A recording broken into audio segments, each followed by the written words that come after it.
We can do without Lincoln tonight, right? All right. So I'm just hanging out tonight, guys. Let me make sure you guys can hear me okay. Boo, boo, boo. Yeah, should be fine. Da, da, da. All right, I think we're good.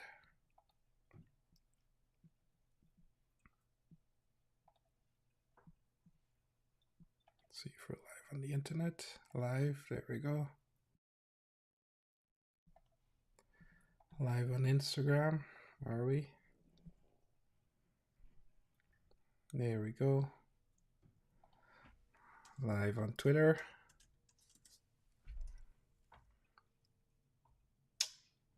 Wow, look at me getting good at this stuff. Live. Vibe coding. Live.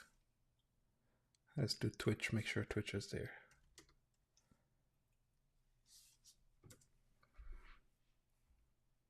Yeah, I think we're good. Yep. We're live. Okay.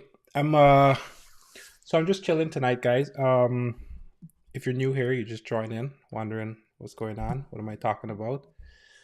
I'm building a couple of things. I'm going to be working on my scraper tonight, actually. And I got a bunch of stuff to do, but normally I would live stream on Friday, 1 p.m. But tomorrow's Good Friday, and I got a bunch of family commitments, so I figured I'd come on live early and just chat a little bit. See if there's any late night people around. So that's my mission. No real goal, no objective. If you got a question for me, ask me a question. I'm happy to answer it. Otherwise, I'm just gonna chill and try to actually get some real work done. We should put some music on. Computer, play Focus Chillin' playlist. Focus Chilling from Spotify. Computer, volume 1.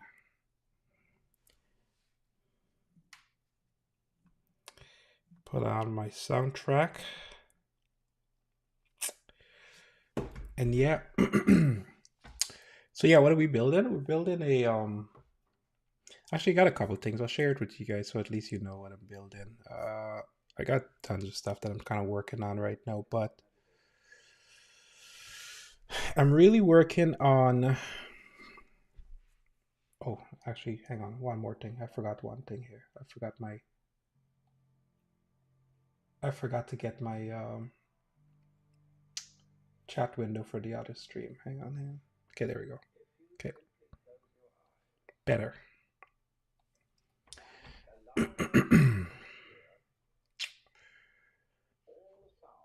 So I don't know what's going on with Claude because Claude has just been messing up lately. It's driving me nuts. I got this massive project session that I'm working on. It has 27 changes of files that I was working on, and it's literally just using VS Code and just keeps timing out the whole time. It's driving me nuts because I'm trying to get a documentation going for the entire project. Can you rerun the uh can you try to get the documentation going so I can do some testing? So yeah, Claude has just been annoyingly having some problems of lately, and it's just been driving me mental. So I'm hoping that I could get the documentation because once I could get the documentation for this, then I'll come off of this session. But man, it's just I've been working on it for probably the last like 3 or 4 hours, trying to get something going, and it's just been frustrating. What's the problem here? We got error with LinkedIn. Yeah, that's fine. We don't care.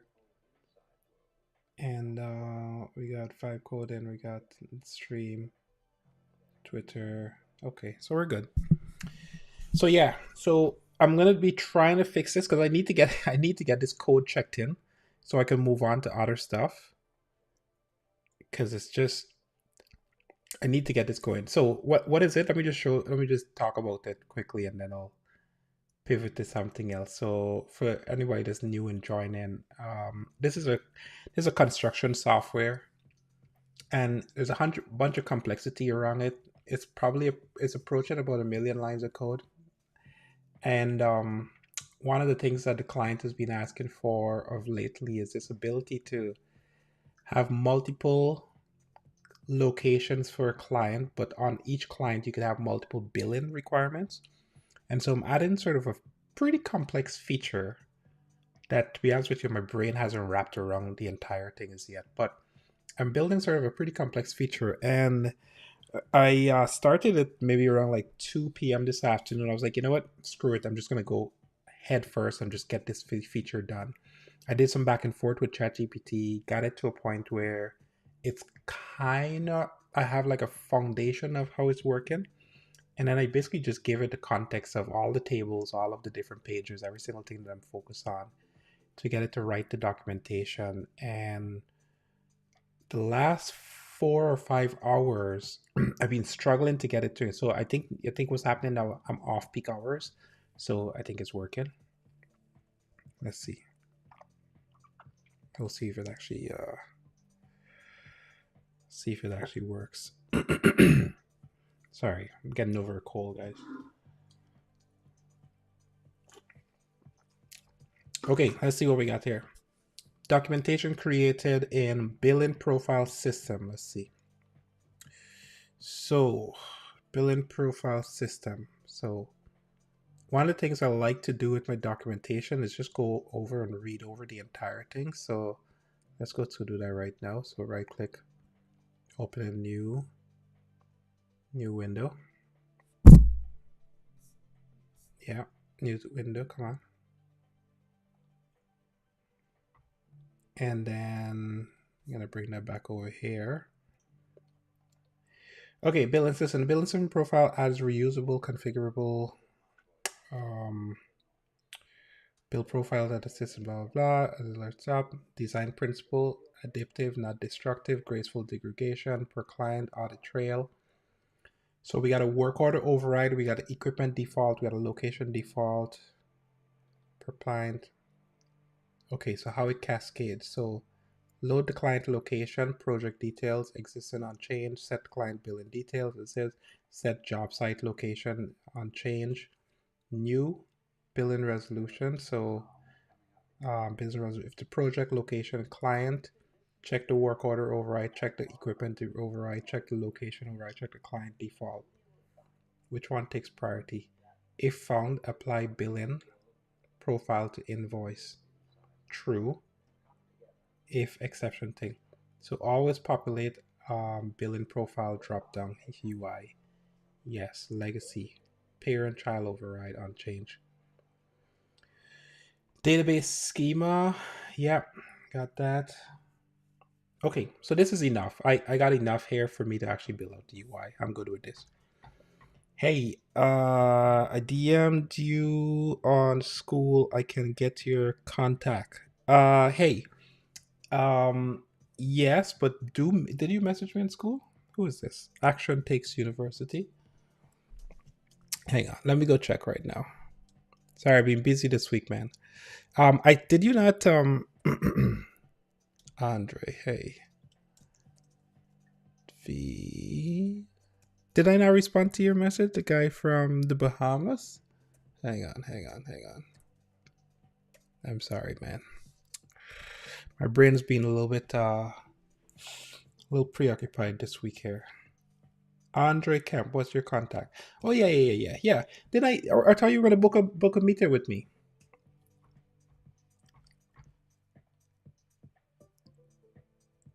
Yeah, because the truth of my calendar is my source of truth. If it's not on my calendar, I just abandon things. Right? Can you give us the 401 on your project? Sounds fun. Yeah, I can. Absolutely, for sure. Hey, Andrew, we're gonna connect for sure, but do me a favor, just book it in my calendar. Please do, because that helps me out a lot, more than you know, okay?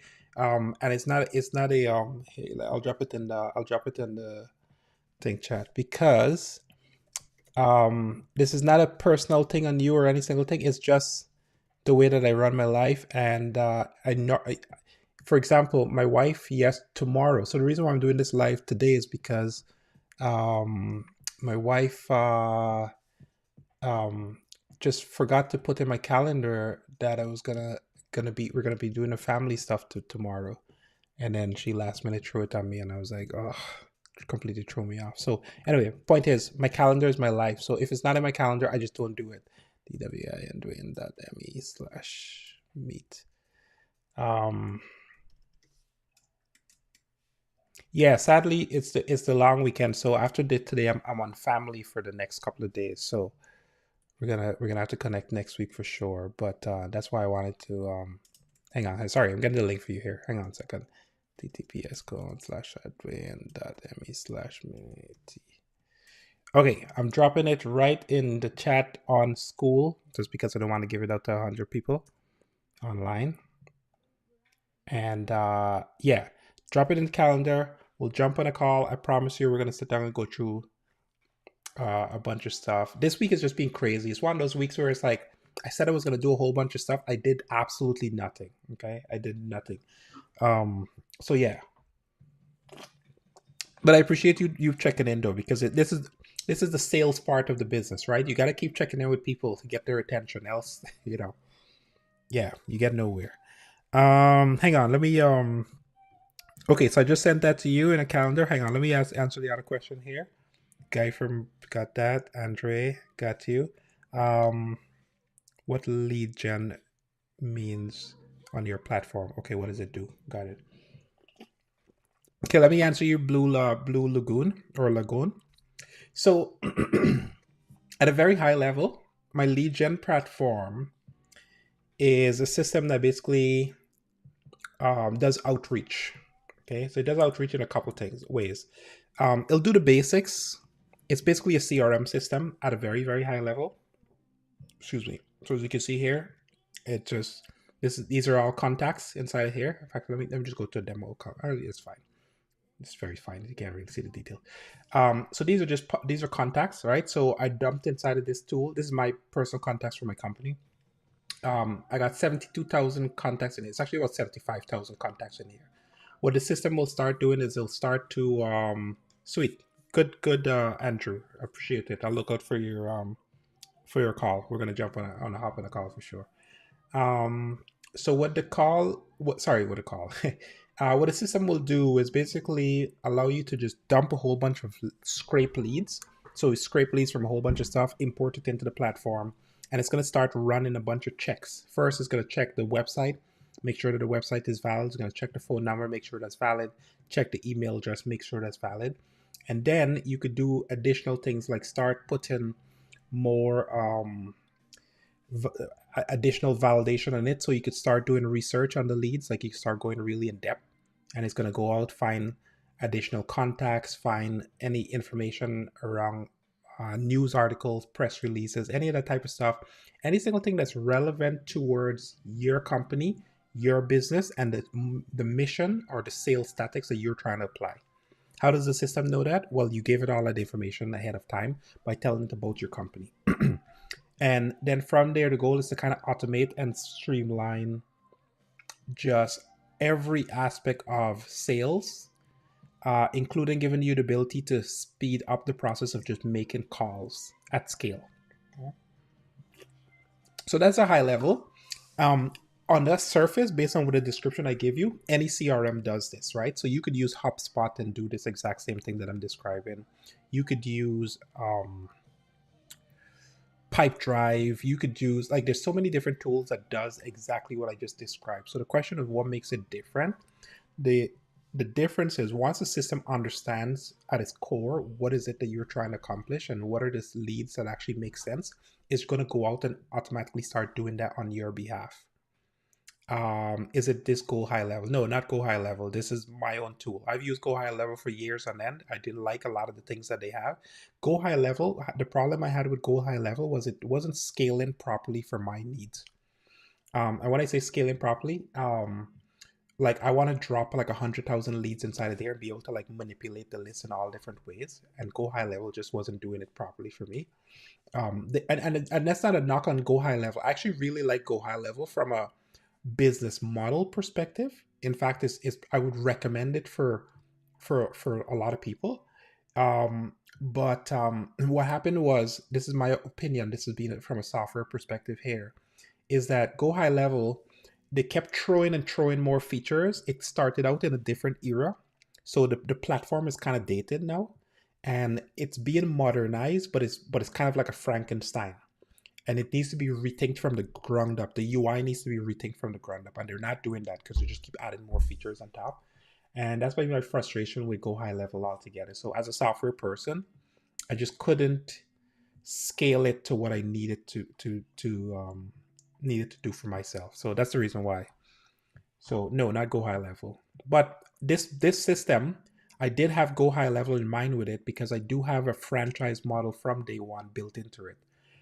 My goal is that you should be able to manage, one person should be able to manage 100,000 leads without breaking a sweat in this platform. That's my primary goal.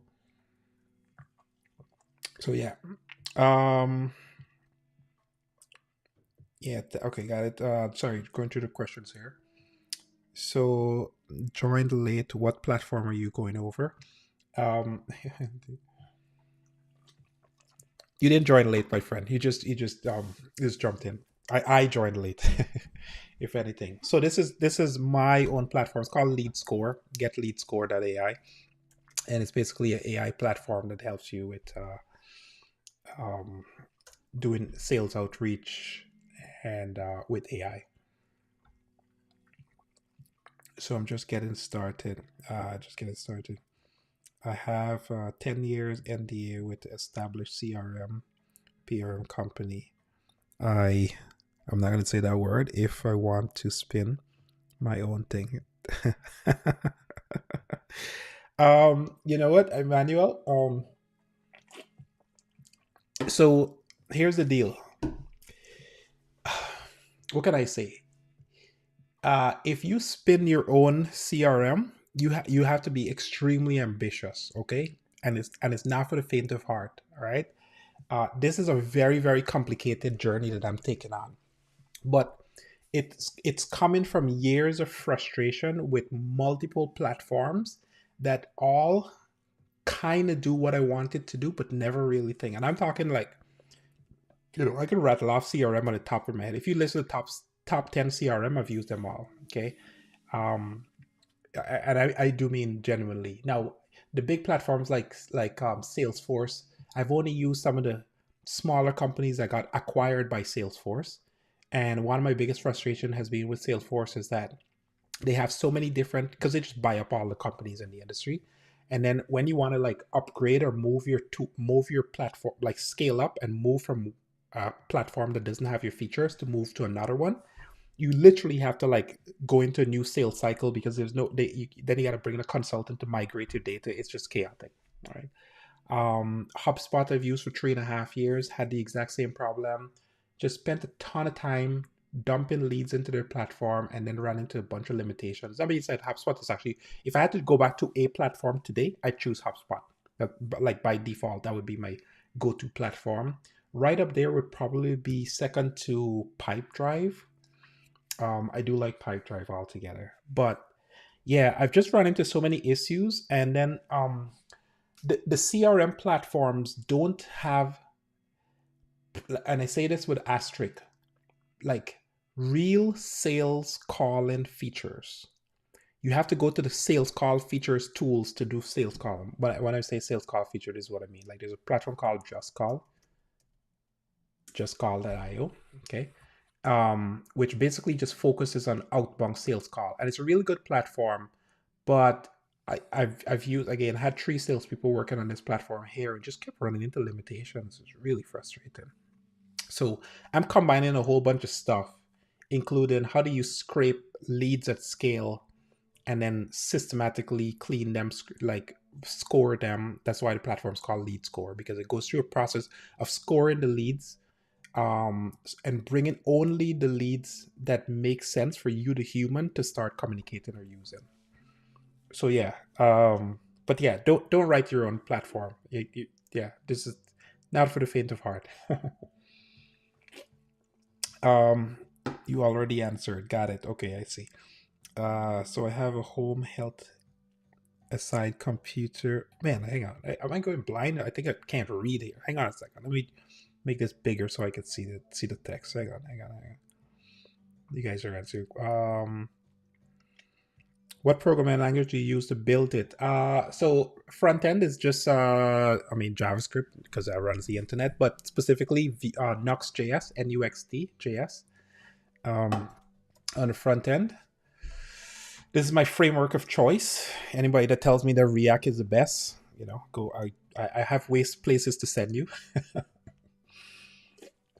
Don't get me wrong though. I use React. It's just my favorite language, and these frameworks have long surpassed React. But let's face it, React is the biggest. They dominate the space, and so when a Rome do as the Romans do. So I build with React, but Nuxt is my favorite thing. It's a good compromise between a framework that has battery included, so it comes with all the pieces that you need. You don't have to make like low level sort of utility level choices, library choices. But it's fast and it's efficient as well too. So plus I like Evan You. That's the founder of thing. And then in the back end is C#, and then on Cloudflare, running on Cloudflare. So yeah, hang on. So I have a home health aid company. Would this work with this? Yeah, 100%, man. Home health aid. In fact, actually, so who's your target? Actually, who's your target market for your home health aid? What do you say, home health aid? You talk like elderly care people, right? Is that what I'm getting? Yeah. And if that's the case, so the answer is yes. This can work with any sort of businesses. What I'm really sort of setting this up first for B2B, but it could work for B2C as well too. Which technically that would be your case, I think, if I'm understanding you correctly. At Emmanuel, build it for me in the background, and we never have to say it was for you. Yeah, that's funny. Man, why are you guys up so late? At usability, I'm using Python script. Gotcha. I built home. Okay, here, let's go check out your website if that's okay with you. Home care AI. I hope you're not trying to get AI to help the elderly. Are you using minimal APIs in C#? No, I'm not. Am I a fan? Not really. Is it okay? Yes, it's cool. It's fine. What can I say about minimal API? First of all, it's great. Don't get me wrong. It's good. The problem with Microsoft is they're trying to play a Me Too game, and I don't like it. Okay, Microsoft C# is really good language. Fantastic. Okay, it's fantastic language. Anybody that tells you otherwise, like, again, I'll send them with the other group. I got place to send you. Okay, C# is a really, really good language. It's not the fastest. It's not the most performant language. In fact, I'm actually learning Go right now, just because I'm looking for for a more efficient language from a speed standpoint.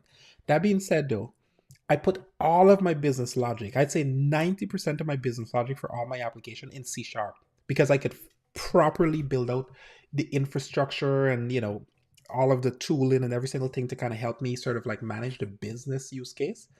And any single thing that I need speed and performance is in JavaScript, and it's in Cloudflare. Cloudflare workers on the front end. And then background jobs will do the rest, right? Because the background jobs, I don't need speed. And just to be clear, my definition of I don't need speed is I don't need, so my threshold is like performance should be less than 500 milliseconds. If it's more than 500 milliseconds, it's slow. Okay. So that's my benchmark. So for that C#, like I just, I let it run in the background. So go. To be honest with you, I wouldn't use Rust, because Rust works really well for like low level type stuff, system type stuff, system development, and that kind of deal is. I won't put Rust for any sort of business development. And maybe it's because I'm just too stupid. But that's the truth. It doesn't appeal to me as a business. Uh,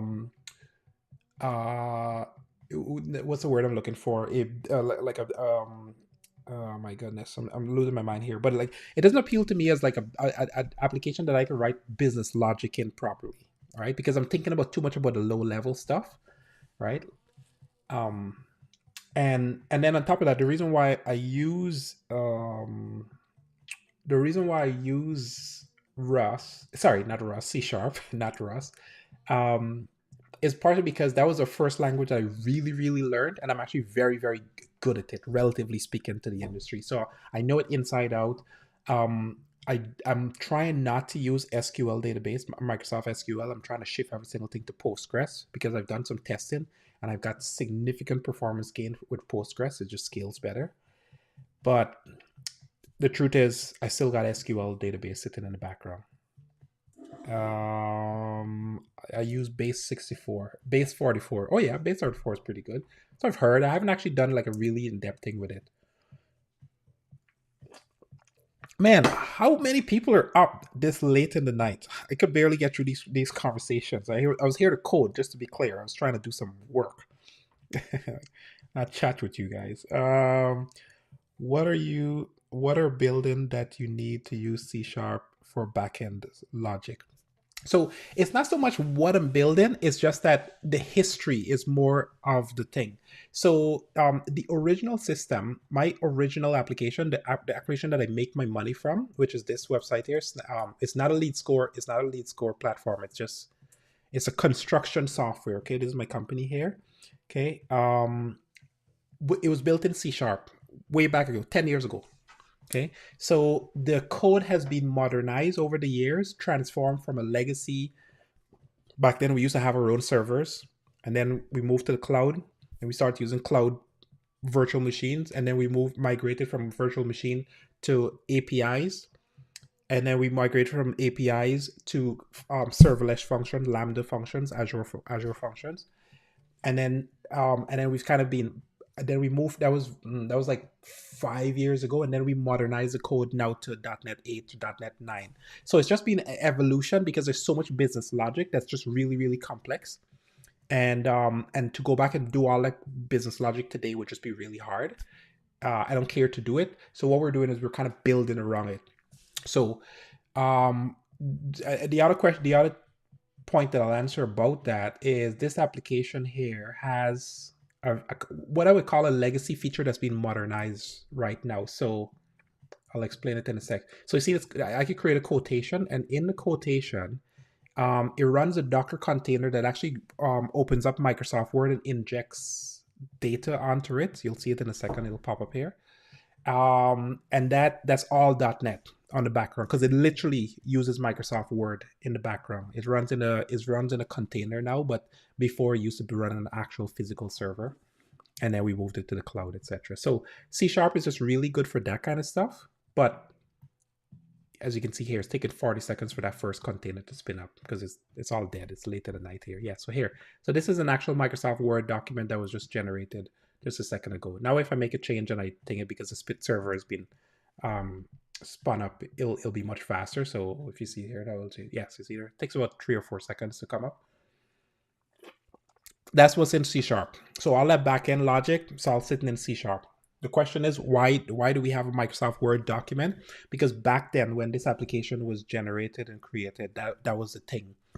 That the businesses that we were working with, that's what they required. Like they had these really complex documents, and we were generating data on top of it. And so Microsoft Word was a requirement to get that going. So Go appeals to me in cost savings on a provisioned resource. Yeah, 100%. Like anywhere you could get some efficiency, right?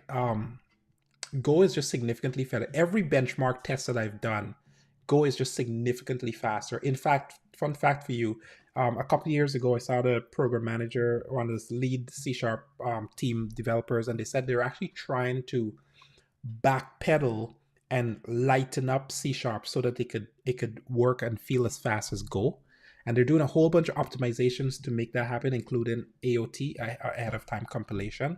The truth is, they're never gonna get there. They're chasing a white rabbit, and yeah, it just won't happen. But they'll try. And to be honest with you, I don't care if they do either way because I'm fine with C Sharp the way that it is today.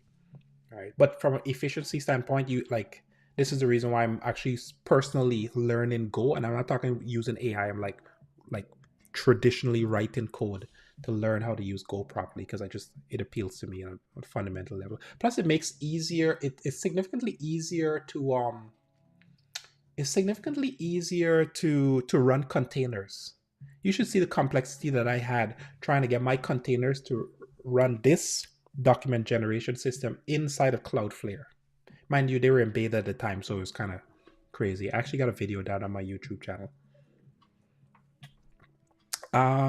So did minimal APIs. Yes. Minimal APIs. Home maintenance tracking app for homeowners. Okay, hang on. I totally got distracted from Emalion here. Let's go. Okay, so your home has problems you don't know about. Home care AI finds them. Interesting. Okay, let's see.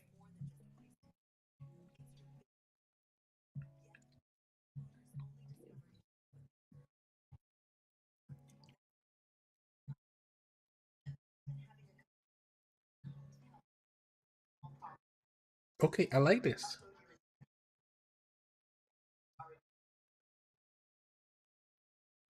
Hey, okay, I got questions. This is cool. Okay, can I be honest with you? Can I be real with you? Um, I'm gonna be real with you, even though this is actually really, really cool. Okay, I actually really think this is you got to market here. Okay, um, but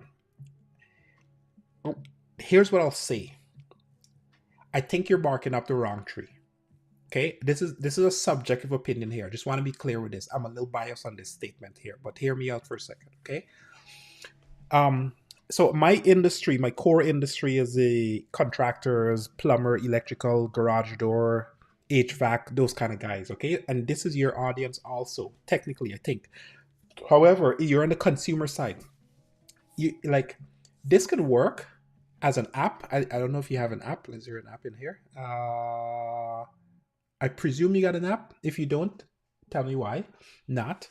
But here's what I would suggest that you do. If you can get this in the hands of like contractors, for like property maintenance companies, right? Because property maintenance companies, and again, I'm dealing with them right now. I got clients that got property maintenance companies. This is one of the biggest problems that they have. It's like being able to like get full assessment of like all the different things so they could prioritize it, and then a whole bunch of stuff they have to go back to the board and get approval for. You have money sitting in those property maintenance, property management space, right? For you to sell this on the individual level, yeah, you might get a couple people that are interested in this, but the truth is, like, at least in my, again, subjective opinion here, do I really want to pay a monthly subscription to be able to get an assessment of my house, to pay more money? If I'm thinking like that, I'm probably a penny pincher. This is just me just talking on the fly here.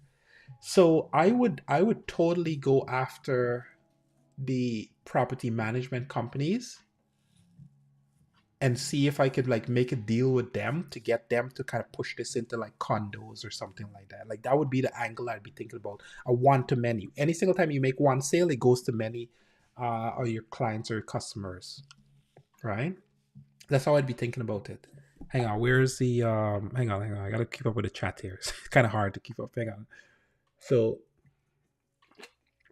okay, maintenance tracking for app owners. Yes, I got you. Okay. What are you thinking or drinking? Oh, what am I drinking? Just water, man. Just water. Just carbonated water. um I love that. But you wonder this is saturated now. Listen, every single thing is saturated until somebody makes a breakthrough. All right. And if you want to know saturated, go to my industry. Okay, go to this industry here. Like I can go to cafeteria as an example. Okay, go to Capteria, and then do this is my category, so it's called field service management. Okay, and then I've been through all this. Okay, I've been on Capteria. I spent money on Capteria because we had investors in my company, and I tried to get to the number one spot on Capteria. Okay, actually, you know what? I'm gonna make you guys guess. Guess how much it costs to get to the number one spot on Capteria. Okay, just make a wild guess. Put any number in the chat. Just put any number. Okay, when I say per thing, like let me just keep it simple. Let's put say for per month, just to put per month. Okay, I see 15K, I see 10K. Okay, yeah, 40 mil. Okay, you're a little bit over the top there, buddy, but okay, fair enough. All right, so these guys were charging 1K. Okay, so it was anywhere within the lines of 15K per day to be on the number one spot. Was Capteria. Capteria is an online software firm for software directory. So here's an inside scoop for you guys. Okay, I love telling this story because not many people know about it, and I just want to I want to tell people the game as much as I possibly can. So let me tell you a story first because I like stories. Okay, so here's the deal. So back in 2019. I got investors. I got a bunch of investors in my company. I'm in upstate New York. I'm trying to figure out how to sell because all these investors care about is, Dwayne, you got to sell this damn software. You got to sell. Okay, so how are you going to get to market? What are you going to do? Who's going to be your clients? Right? Those are the questions that they're asking me. I don't know. I've never made sales to this degree. Okay, pick up the phone, talk to people, do what you got to do, make the sales. All right, yes, okay, no problem. So I start calling around, try figuring tongues. We start putting some ads on Facebook. We're trying everything under the sun. Nothing's working, okay? I'm just blowing out money left, right, and center. I'm frustrated. Finally, I discovered Capteria. I discovered another company called Software Advice, okay? Software, not Software Finder, Software, FTWRE. Software Advice. Okay, I tell this story all the time. If you heard about it, like ignore it. Okay, because I tell this story all the time. So Software Advice, this is a company I found out. Okay, guess what these guys do? Okay, these guys pick up the phone. Okay, they talk to a bunch of people that are looking for similar softwares like mine. They call them up and they ask them all the questions, and then once they say yes, I'm interested, they turn around to people like me and they sell the lead. I'm like, okay, that's great. How much is the lead? Well, it depends on how big the company is and how much the deal is worth to you. So a typical deal is a lead is worth about $50 on the cheap end, all the way up to about $300 per lead. Okay. And I'm like, you got to be kidding me. But I'm like, hey, I got money in the bank. I just got some investors. I'm like, yeah, let's do this. Okay. So I'm like, I don't know, $75 a lead. I start getting some $75 lead. These guys start sending me leads after leads after leads to the point where we can't even keep up with the amount of leads that we're sending. But guess what? At the same time, I realized that I was like, oh, you know what? Actually, it's easier if I get, because I recognize the $75 leads, they're not as ready. But the $300 leads, they're really like, they're ready to buy. So I'm like, give me the $300 leads. I'll take them all day long. Then I find out that when they sell me the lead, they're also selling it to 4 out of my competitors. So $300, 5 people are getting these leads. Okay, so like you do the math. For every single lead that these guys sell, they're just printing money. Okay, left, right, and center. Like $3,000, $2,500, they're just printing money. That was the game. Not only that, it turns out that Software Advice and the Capteria were sort of like, they're under the same umbrella. What's the umbrella company? Gartner. I don't know if you ever heard of Gartner, but Gartner is basically the company where you see the quadrant, oh my goodness, Magic Quadrant. You ever heard of this? MAGIC quadrant, right? Everybody know what a Magic Quadrant is, right? Where they kind of position you as a market leader in the industry. So here I am thinking that, okay, we get listed in Gartner. So again, exact same thing. I said, okay, I want to be in the top. I want to be in the top because I tried to buy some leads on Capteria. They put me all the way down at like number like 20. I'm like, hey, I'm paying for this stuff. Like, what are you talking about? I'm paying like $200 a day or something. They're like, yeah, you gotta raise your bid in order to get higher up. So I'm like, okay, turn it up. I put it at $1,000 a day. I get to $1,000 a day. I'm still at like number like I think it was like number 8 or something, or like 12 or something. It's like I'm like, how much are these people paying? So then I call up the guy. It's like, hey, I want to get to number 1 spot. Like, what would it cost me? He's like, well, okay, let me just do some research. And yeah, when he told me the number, I was so freaking shocked. I was like, you got to be kidding me. There's no way I could afford that. Those are the numbers that these guys are paying up to this spot. I think number 3 is somewhere around like 15 or 12,000 a day. Okay. So yeah. So my point is, oh, that was the end of my story. So anyway, it turns out that when you're at the top here, you get all the leads, obviously, because somebody click on this category, like, oh well, these guys are number 1, so they must be good. So you click on them. Same thing like Google, right? And then every year, Gartner puts out this magic quadrant of like the top software company for your industry. Well, guess what? Guess how they get the data? They get it from Capterra. So if you pay more, it's literally a pay-to-play game. If you pay more, you get up to the top. You don't pay, you're not even in the race, right? You can't be on any magic quadrant. So yeah. Anyway, once you start learning that game, you start realizing that you can't keep throwing money at the problem. You got to figure out how to start finding your leads elsewhere, and you got to be really creative. And that just took me a really long time to figure out. So the point is, that's why I'm building this Lead Score AI tool, because it's it's pretty dirty out there. And if you don't have a lot of big budget, right? We ran out of money. We were spending like $30K a month or something, and it was like basically got like in like 6 months we're done. Like racked up like $80,000 in leads. Right. So anyway. All right, let's go through the questions. Hang on. What is Capterra? I told you with that. Shut the front door. Would you say 15,000 per day? Yeah, 100%, man. Damn, my company uses all 3 of those. We're cooked. No, you're not cooked. You just got to be really good at closing deals.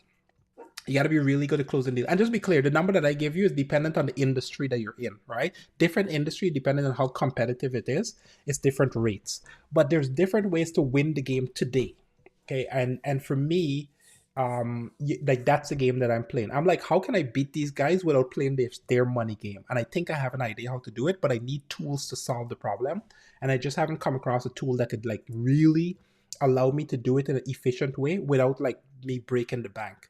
And just as an example, okay, just I'll rant one more second here. So HubSpot, just to let you idea why I got off of HubSpot, HUB. There's multiple reasons, but this is one of the reasons. Okay, so HubSpot, HUBSPOT. Okay, if you look at their pricing has changed over the years. So this might not be 100% as accurate as it was when I was doing this, but if you look at the pricing, plus they got tons of tools now. Okay, so they have the marketing hub. All right. And if you look here, look at this. So you see here, you get up to 2,000 marketing contacts for $1,000 a month. Okay. And if you want to put more contacts inside of there, if you want to put 10,000 contacts inside of there, it's going to cost you $4,700 per month. Okay. So I'm like, look at this. I got 75,000 contacts in my application right now. So you do the math of how much it would cost me if I were to use HubSpot. That's the problem, right? It's extremely inefficient for me to use these tools at the scale at which I'm doing automated outreach. It's just inefficient. My goal is to be able to drop a million contacts in this tool by the end of the year. That's basically what I'm hoping to do, by scraping every single one of my target audience, put them in a tool, and have my system automatically do the follow-ups, outreach, and all that type of stuff, and only surface the clients that are relevant for me to be able to reach out to, right? Who are the warm leads, who are the qualified leads, who are the sales that I need to contact, all that kind of stuff, and for me to be kind of follow up from that particular point. So that's the mission, right? It's a kind of an intersection between human and AI. Um. All right, reading through the questions again. So, damn computer use. Oh, company also. Yeah, I got that. What is the job that you do between these companies? What is the job I do not do between these companies?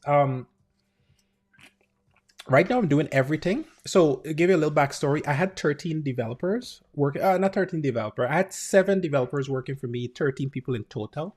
I only have this is now dropped down to 3 people total right now. I got myself, I got an operations guy, and I got one other guy that helps me with videos. And to be honest with you, between me and you, I'm gonna fire him soon. So yeah, so it's just gonna be me and one other operations person. So I had a lot of developers, and my developers did a lot of things for me, and they're really good. I won't talk anything bad about them. They're solid developers.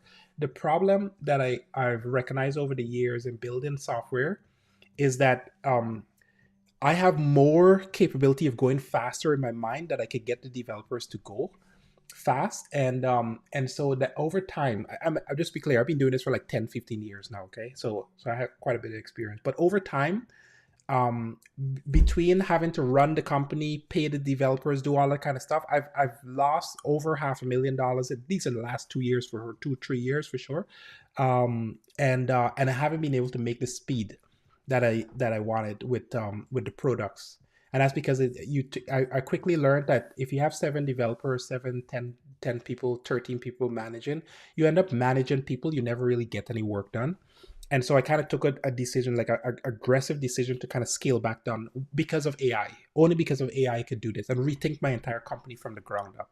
So as of now, I'm literally doing writing code and doing marketing and thing because I want to learn the entire business of how to build an AI native company. Um, so yeah, so that's what I'm doing. So the question is what I'm not doing. It's literally what the question is, and managing the time. And so as I learn of how to do sales and what to automate and what not to automate, I'm putting it into this tool. I'm really trying to create a blueprint so that my goal, honestly, is to build $1 billion business as a one-man show. You guys, maybe you've heard this online going around, and I'm like, I feel like I'm in a perfect position to do exactly that, and I plan to do it. So yeah. Um, Man, you guys are up pretty late. I generally expected maybe 1 or 2 people on tonight, and I was like, yeah, I'm just gonna come on, just chat for a bit, and just do it. But it's hard to do work when I'm like just yapping all the time. Okay, hang on. Let me answer some more questions. What do you do, Josie? Okay, 40 mil does not seem far fetched to stay on top of. Yeah. Okay. Yeah. Okay. Yeah. Sure. I mean, it's a lot of money if you got it. Sure. Um, Walk us through your software. Okay, gonna do that in a sec. Let me just we'll go through some more questions here. Very insightful story, man. How many companies do you have started? Too many. Um, so I have the short answer is I got 3 official companies, and then what I'm really doing, I'm kind of setting up my business where now these 3 companies are the foundation for me to jump into other companies. So as a real example is my dad has a company in Antigua which is kind of, he's an electrical engineer, and now what I'm doing is my companies are buying over these companies or taking them over and then becoming partners with them. Same thing I'm doing with my brother's company. Same thing I'm doing with other people's company outside of those 2 that I just mentioned.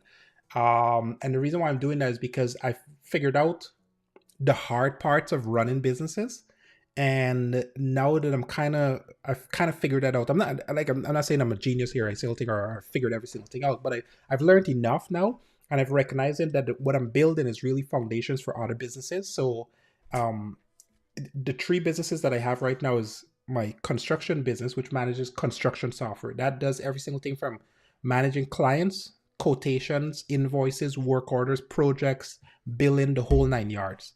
So that's a one business by itself. And then LeadScore AI is designed really just to sell SnapSuite, which is the construction business.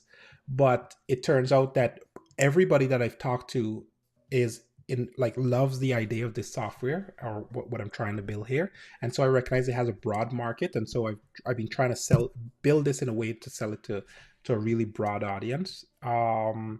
And then I started building another. I got another company that I just started recently. These are all brand new stuff.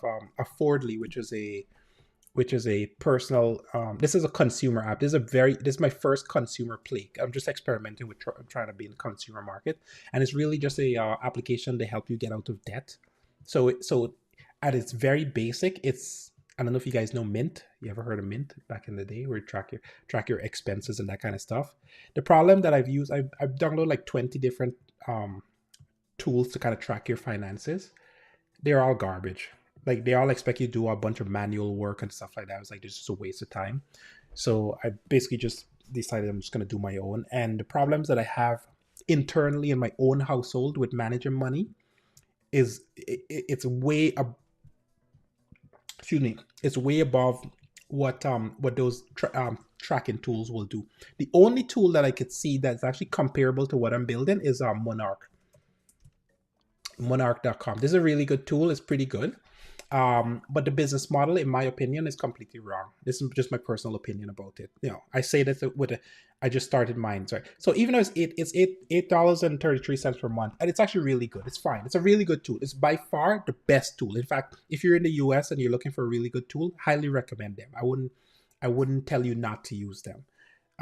It's the only tool that I'm seeing that truly is doing what I envision for my software, with one big difference, which is Monarch doesn't really support Canadian banks properly, and I'm in Canada, so that's one. And then secondly, Monarch in Canada, I think they're just launching this now. Let me see. We're excited to make Monarch available in Canada. Yeah. So this is a new thing that they're just doing now. But the issue that I have with this type of stuff is I've used a bunch of these tools in the past, and honestly, they all get bought out over time, and then I have to start over again, and I'm sick of it. So I'm like, you know what? I'm done with that. So I'm just gonna do my own, control my own destiny. So those are the three primary ones. Outside of that, I got tons of other stuff that I want to talk about. Questions. Hang on. God damn. Everyone building the same damn thing. You're 100% true, buddy. So I ask myself this question 100% of the time. Why do I want to build another financial tool again? And to be honest with you, I actually don't care if a single person use my financial tool but me. I literally am building it for me because I've used all the other tools and I've had so many problems with them. Not problems. They were great, and then they got bought out, and then they either cut the service or they do something else with it, and I'm like, I'm just sick of it. So I just need continuity, if that's a word. So yeah. But I agree with you. The truth is that we are going to be the market is going to be flooded with the same set of tools over and over and over again. So the real question here is not about whether there's competition. Competition exists. Let's just be clear about that. The game is about how can you find your audience. Okay, and honestly, what I translate to is doing exactly what I'm doing, showing up live and actually talking and building real connections with people. And you need to have marketing game. And if you don't have that, you're done. In this new world that's coming in, especially with AI, like you're done 100%. What's the link to which tool? I mentioned a bunch of them. Sorry guys, trying to keep up with the chat here really hard. I gotta be honest with you. This is one of the hardest things I've had to do. It's harder than building a software. Okay, hang on. Trying to keep up with the chat here. Let's see what we got. Guys, if someone is teaching you, they're making dollars, teaching you not off what they're teaching. What's that? They're making dollars teaching you, not off what they're teaching. So hey man, just to be clear, I'm not charging any single thing. Any of the stuff that I show you or whatever, all free, 100%. Like I don't care to make money from you. Maybe in the future, I will never sell you never because I'm a business person. But join my community, 100% free. I got tons of tutorials, guidance inside of there. Have no interest in selling you any single thing. until I feel like selling you something. So that's my disclaimer. But yeah, man, I'm just here to honestly, I'm just here to like connect with people, find out like-minded individuals, try to make the world a better place. There's a shit ton of stuff happening in the world right now. If you haven't been looking at the news, I get stressed out by the news. Fun fact for you: my productivity since this damn war started has dropped by 30%. How do I know that? Because I use a tool called Rescue Time that tracks my productivity on the computer and is legit dumb because I'm distracted by all the craziness that's going on. So yeah. Anyway, what else we got? I use Monarch to track finances. How do you like it, man? See, this dude is just trying to copy and paste existing companies and claiming his is better. Hey, I appreciate your opinion, okay? I just gotta be real with you. Every single thing that I do, I promise you, while on the surface it looks like a copy and paste, I promise you, it's from years of pain, okay? Years of pain. And it just so happened that I got just enough technical skills to do to solve these problems. And AI has come to a level where I can do it. And I'm like, I'm gonna do it. That's right. I don't care if people don't use my software. What I care about is that my software solves the problem that I have, because that's what I'm using to make more money. And yeah, but I'm with you. The truth is that 90% of the people out there, they're gonna. So here's a quick story for you guys, and I'm gonna butcher the story, but the principle is the same. Okay, when they found oil, okay, oil like in America, like the war that's going on, the oil that we have right now. There was a time when America didn't know about oil, okay, and they found oil in America, and when they did, one of the problems that they had, it was people, their pans were just getting messy and just kind of what the deal is. And this guy who founded jeans, that's who. Okay, this guy, okay, who invented jeans, blue jeans, Jacob Levi's, okay, Levi, okay. He basically came about, and long story short, he's had this freaking material that was like really tough and hard, and nobody knew what to do with it, and it was like it wasn't selling. And basically, these people that were in the oil fields, they needed to they needed better pants because the damn oil was seeping through their pants, and so he was like, "Oh well, I could probably make you a better denim with this pants kind of deal." And he basically started a whole company called Levi Jeans, right? Levi's. And that took off and became an American Idol, what the deal is. But the point is that a whole industry came about because of oil, okay? And we're in an AI bubble right now. So there's going to be tons of gurus. You could call me one of them if you want. That's going to try to teach you and sell you something. They're not necessarily digging for gold or they're digging for oil. They're just selling you the jeans, okay? So, be wary of those kind of people. Right now, like I said, I'm not even trying to sell you jeans. But yeah, but there's just gonna be, it's just the nature of capitalism, right? Like people are just gonna be out there and just gonna try to make money off of teaching you the stuff. I pay $15 for Monarch. Yeah, I mean, listen, Monarch is good. Just don't get me wrong. It's a really good tool. It's a fantastic tool. I got a different business model. What's my business model? I'll tell you very quickly because you're asking. It's very simple. I will charge either $1 for the platform per month. That's it. Like literally $1. Why am I going to charge $1? It's going to be free for people that make less than 120K per year. That's my threshold. I'm like, if you're making 120K per year, you're poor. I'm sorry, but it's just my opinion. Okay. So I'm going to make it free for everybody under that. Why? Because I think that's basically the masses, right? Like that's the population. So it's just going to get popular as a result of that. And I'm going to teach you every single thing that I have learned about money management and whatever. And I'm no financial guru, just to be clear. Okay, I'm just going to give you the tools and I'm just going to give you some guidance and teach you what the case is. And then for anybody that's making more than that, I'm going to charge them $1. for them and their partner to be on it. So I was like, well, how do you make money? Because you're not going to make any kind of money at that kind of level. I was like, I'm glad that you asked. On the back end of that, I'll go sell it to the not sell it to the credit card companies and stuff like that want to do like find an audience, and I'm gonna sell them essentially, for lack of a better term, I'm gonna sell them marketing. So there's actually a really good company that does this. Gas Buddy. You guys know Gas Buddy? You should, because it turns out the gas is high in America right now. If you don't know this company, go look at them. This company does this. So on the front end, the business model is very simple. You just download the tool and you can report gas prices at different areas. And streaming duration limit exceeded. What the hell are you saying? Continue without doing brown. I don't know what the hell that is, man. Okay. Some one of my streams died. Doesn't matter. But on the back end, they charge the I was saying Gas Buddy. On the back end, what they do is they charge the oil companies to be able to put all of their company data inside and put all their locations and stuff like that. So they never have to make money on the consumer side. They just make money on the back end side. That's what I mean by the business model for Monarchy is wrong, in my opinion, because I think there's more money to be made on the back end than the front end. Selling data already.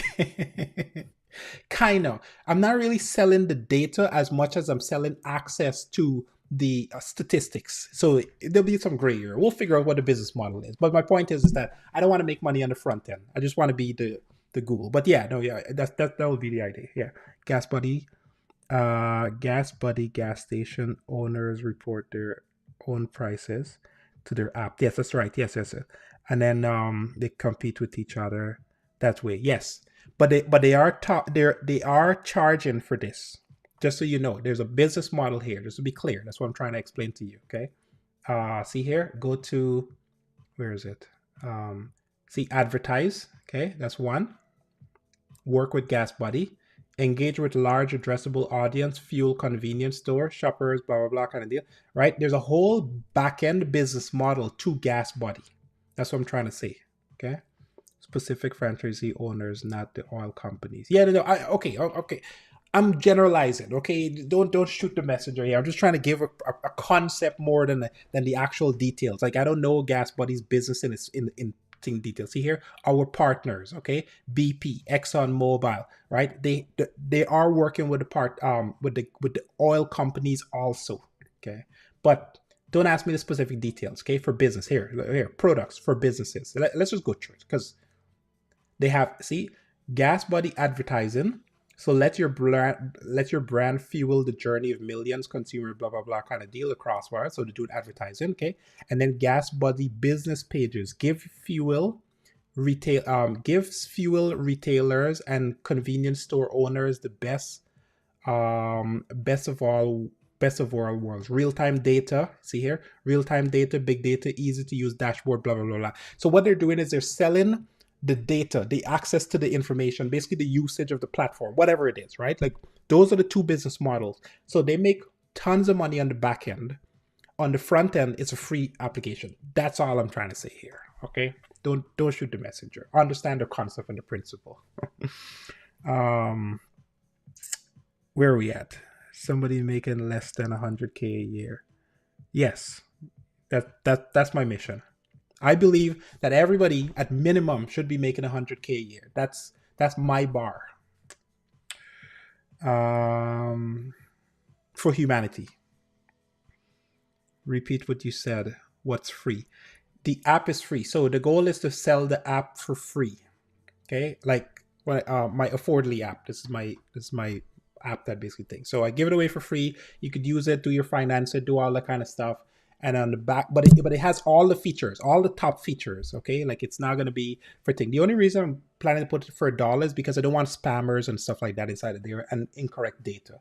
So by charging $1, I'm able to kind of lock it down and kind of think because you need a valid credit card and stuff like that for that, right? Or at least a working paying credit card. So that's kind of the business model. And then on the back end, we could, to keep the conversation simple, I'll sell the data to the credit card companies. right? There'll be some caveats inside of there because I don't necessarily want to do a direct sale to the data, but that's kind of the idea. What else do we have? Question wise here. Free isn't always worth it, but willing to pay folks to fast track results. Yeah. There's always naysayers in the chat, but you can't please everyone. This is true. Opportunity King. Very, very true. Here's the thing. Your vibe coding software that handles sensitive information, bank statements, etc. Yeah, I know, but it just so happened that I'm a developer and I kind of spend time actually writing and reading code. So kind of know what I'm doing. Don't worry, I got you. And if you don't want to use the software, that's totally cool, man. But listen, here's the reality. Vibe coding software is here to stay. Okay? Look at Anthropic, okay? They vibe coded their way to a leakage. Did you guys see that?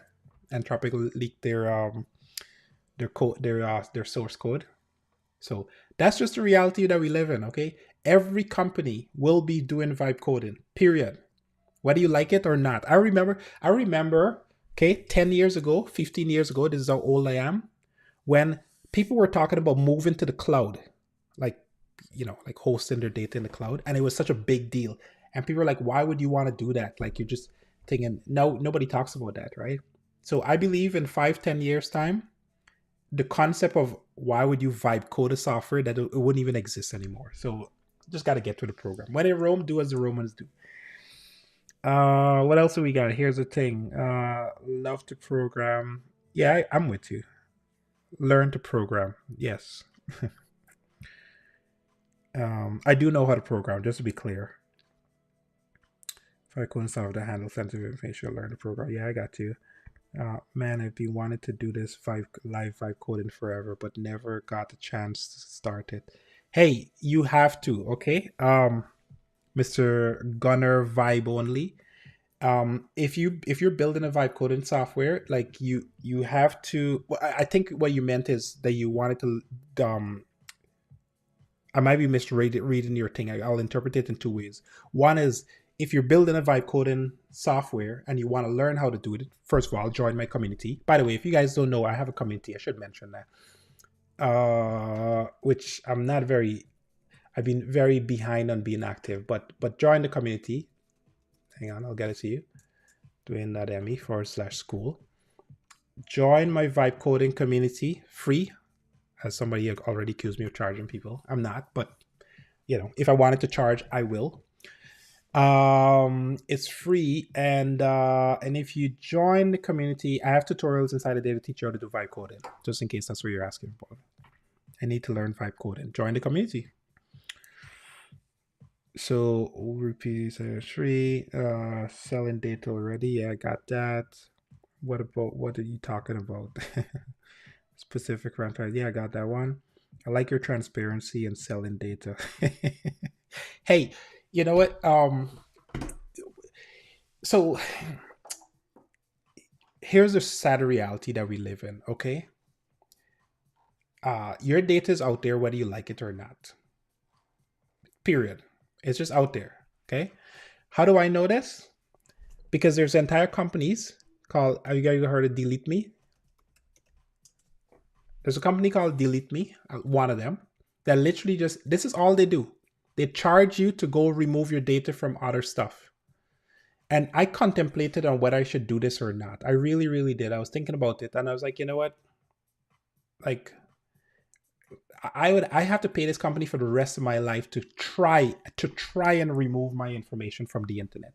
To be honest with you, I'm still might just do this, but now it's like, okay, I'm publicly admit my deviousness here. The only reason I'm thinking about going on this software is to learn where the people are selling my information to, so I could basically figure out how to pull that data into my own software. So I will admit that is very disingenuous. That's why I won't do it. Because I'm like, you know what? Guess what I'm doing here? I'm literally building a software, okay, that will load balance how to pull data from other people, from other softwares, from other systems out on the internet. Data is the new gold. Let's just be real about that. Okay. And anybody that has that twisted and tries to do the moral high ground of being like, you know what, I protect my privacy, this blah blah blah blah. Fine, you do you. Protect your privacy as much as you can, but I guarantee you, your name is in a database somewhere, whether you like it or not. The fact if you got a driver's license, your data's out there. Okay, like it's just out there, and you know, the hackers are working to get it somewhere because they're selling it and things. So I'm like, my only intention is just to be able to properly use the data to be able to like do legit sales, not spam you, nothing, true B2B, business to business sales. That's it. That's my only goal, and make money honestly. Did you use Claude? I use Claude every single day, my friend. This is what I'm doing here right now. Oh, finally, it actually finished my. Actually, here, let's just put one thing to run while I keep talking because I'm like chatting a whole bunch. I'm supposed to be programming tonight. So hang on a second. Let me just do this one thing here. So, here. And then this here. Take a screenshot just so you guys know what I'm doing. So I'm just going to take a screenshot and I'm going to use that screenshot as a reference point. So I'm going to say, can you add a new tab inside of the add new locations? That's going to be for billing. That will basically allow us to see the billing profiles. And this way the user can either set a billing profile and associated with this location, or they'll be able to, on the equipment section, they'll be able to assign a billing profile. And then we need another tab on the client level where they'll be able to see the billing profile as well too. Keep in mind that there is a parent-child relationship with the client. So if there is a parent associated, then we need to be able to see the billing profile of the parent and the current child. This way we can assign it accordingly. So if we could just work on that UI, that would be great. Okay, so I got that, and then I just gotta put the screenshot inside of here, copy image, and paste. And yeah, keep going. Actually, you know what? I need to do a new session. Let me just do a new session because I don't need this anymore. So let's do a new session and then copy this image, drop it inside of there. There we go. Done. All right. Could continue chatting now. What am I building? I'm building basically I'm working on my building system. I'm doing a layered system so that a contractor can build a condo office, or it could build a property management company, or it could build an actual unit. So there's some layers of complexity there for a job at a very high level. That's what I'm building. What else we got question wise here? Damn, I'm trying to keep up, guys. Trying to keep up. Need to learn vibe coding. Okay, join the community. Mentioned that before. I'm building a software. I'm a software engineer, and I have been building, but silently, sadly. Yeah. So the thing that you need to learn, Mr. Gunner Vibe Only, is not software development. It's marketing. Okay, and this is coming from experience here. As a guy that got 20 years of experience being a developer, most technical people, they want to build in silence, and in today's world you can't do that. You have to actually train your brain, which is a really hard thing. I got to be honest with you. It's a very hard thing to wrap your brain around, and even for me, I'm very guilty of not wanting to build in public. Why? Because it's like, it just takes away your time. Like half the time I'm chatting with a chat, I'm not actually writing code. I just want to write code. But if you want to build a business, a successful business, you need to learn marketing. And it starts with, in this day and age, trying to be going on live and just doing live streaming, and then sharing what you're doing on Twitter and all that kind of stuff, so you can build up an audience, so that whenever you finish the product, you can sell it to that audience. Or as you're building, you get them to join a waiting list and then sell it to them over time, or use them to give you feedback on the product. That's the only way you're gonna make some kind of real progress, like proper progress, unless you have like a real budget to actually just throw marketing money at it. But the truth is, getting the community behind your product is just gonna take you much further. So yeah. And even though I'm not actually trying to sell you guys any of these software or doing any single thing like that, still people are just following me just because I'm building online. All right. So that's the game. And that's the game that you have to learn. And that's a game that I'm trying to teach people, because that's a game that becomes goal in the future. All right. It doesn't matter how well you could write code. Nobody cares about that anymore. In fact, nobody actually even cares what type of code you wrote the application is. There's only software developer that will sit down and be like, no, don't write in C#, use Go because it's more efficient, blah blah. And then you're gonna have some Rust guy that's gonna come and be like, no, you need to use Rust because it doesn't do garbage collection. And then some guy is gonna be like, why would you do that when you could just use JavaScript for everything, right? Like, it's just gonna be an endless war. And of course, the Python people are gonna pile on that too, right? Nobody cares, okay? Nobody gives a crap what your application is written in. The only thing that they care about is whether it'll solve their problem. That's it. And until you guys, as a software developer or engineer, get that point in your head, none of this shit matters, okay? You got to learn it. You got to know it. You got to understand what you're building. In the vibe coded world, arguably, you don't have to understand as much, but the truth is, we all know that if you want to really build a really long-term system, you kind of have to learn a little bit of coding, at least in today's world. But outside of that, you just need to basically make sure that you understand marketing, because that's the only single thing that wins the game. I've been ignoring YouTube. Hang on, Mr. AOL 211 thing. I want to learn how to build a fractional agent and be of service. You know what you should do? You should look at Andrew. What's his name? Andrew Karpathy. AndrewKarparty.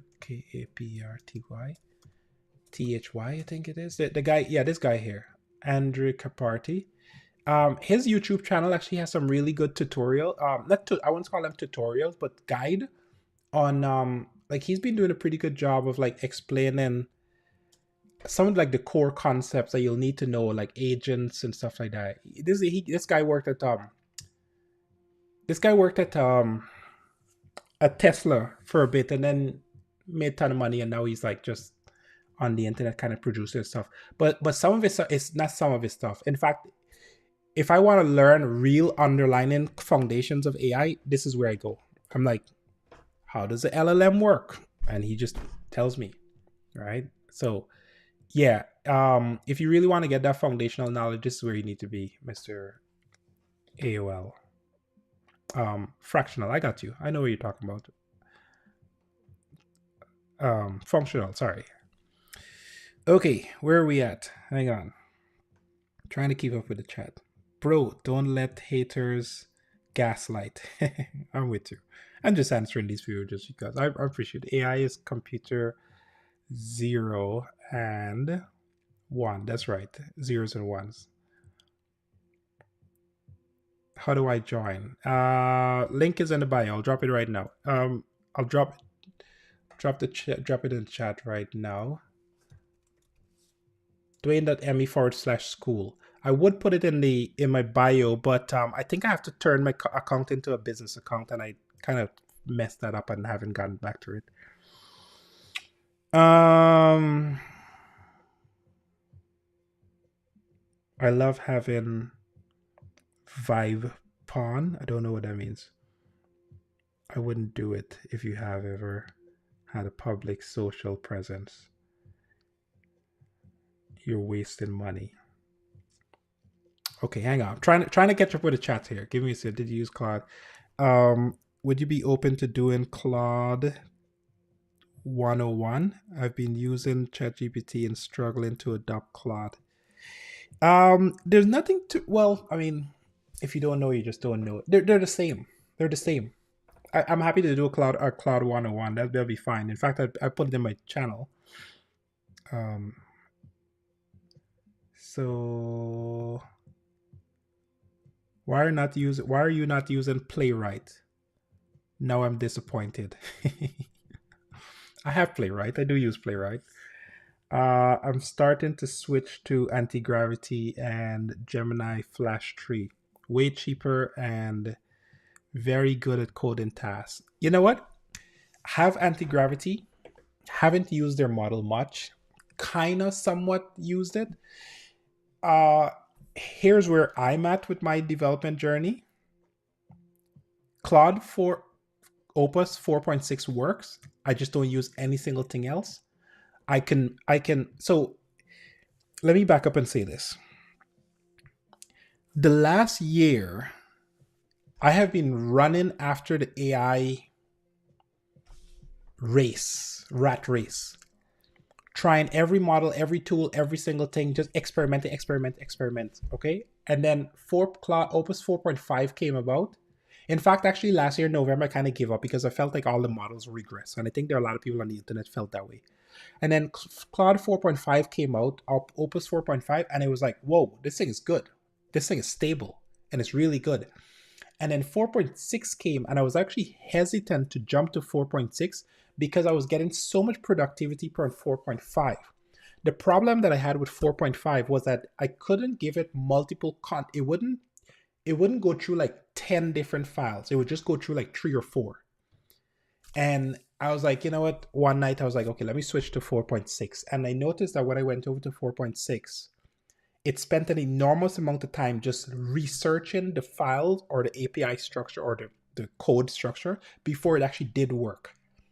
And that was that was the aha moment when I recognized that this thing is good enough now that I don't have to give it granular context anymore. I could just let it grow. Now, I still, to this day, because I'm a developer, I still give it context. And that's just because I'm using that as a hack to keep track of the code. That's a different conversation. But my point is that Opus 4.6 is good enough. So now that I know that, and now that it's solid, I only use 4.6. And in fact, I just keep paying more and more. Like I use flip between Copilot, which is what I'm using right now, to do that, and I switch between that and I switch between Claude, and I just go back and forth between them to maximize my plan. And I'm on a max plan on both just to be able to like max out my tokens. But now that I know that that's the productivity that I can gain, I don't care to switch. Every now and again, I'll switch to Gemini 3.1. And that's because sometimes Claude will do a design choice that I just don't like. I'll get, because I think Google has better design choices. That's my opinion, especially with Google Stitch. So I'll do that just to kind of get a different design, and then I'll go back to Claude because I know the or at least I have a good feel of the capability of the model, if that makes sense. But yeah, if Anti-Gravity is working for you, by all means, man, double down. But don't switch, okay? Learn one tool and just really, really get because this is a feeling thing, as you know, right? Like this is something that you have to like really feel out. And you can't feel it out if you keep switching. So my argument now is you have to spend like a good month with a tool to get a good solid foundation before you switch to another model. Therefore, you can kind of compare. At least that's where I'm at with it.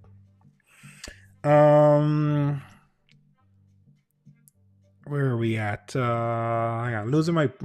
I need to figure out how to get this chat better. Yeah, I'm building a software engineer. Yeah, okay. Sadly, wait. Who charges you to scrub the internet? Oh, scrub the internet. Who charges you? Oh, sorry. Delete me. That's what we're talking about. I'm way behind on the chat here, guys. Sorry, I'm just trying to think. Oh, look up Have I Been Pwned tool. Yes, I'm with you. Yeah. Have I Been Pwned is really good. Solid tool. Love the developer behind that tool, by the way. Okay, hang on. Trying to keep up with the chat here. You guys are going way too fast for me. I'm starting to switch to Anti-Gravity. Yeah, I got that one. Everyone is building a sales lead app nowadays, but using it to help your app be... let me just make sure. Everyone is building a sales lead app nowadays. This is true, LOL. But using it to help your app could be the move. Yeah, no. So here's my thing on that. The reason why I'm building a sales tool is because I don't want to pay for everybody else's sales tool. and I have opinions about it. But more importantly, I'm just like, yeah, I have a software already. I already have a software. Like it's in the market. I have customers on the software. I just want more customers on that. So I'm like building my own sales tool to do that. And in the process, it turns out that other people need that tool as well too. So I'm just selling it for them. Whether this business is going to overtake, there's overlap in the two businesses, to be honest with you. But right now they're kind of separate, and that's just purely for tax and whatever purposes. But yeah, at some point, the statistics that I'm going to give you about my sales tool is what my sales tool did for my software. That's it. And if you want to buy it, sure, because it helps you. But otherwise, go buy somebody else's software. Mr. Frazzle. Am I Frazzle? I think you're talking to me. Maybe, I don't know. What is vibe coding? Oh boy. That's certain I can help you, sir. It's coding with AI. It's having AI do the coding for you.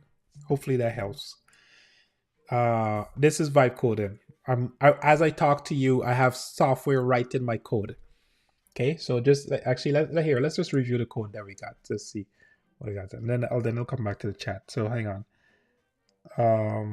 The comments are out of order. Are you using TikTok Studio? Yeah, I am.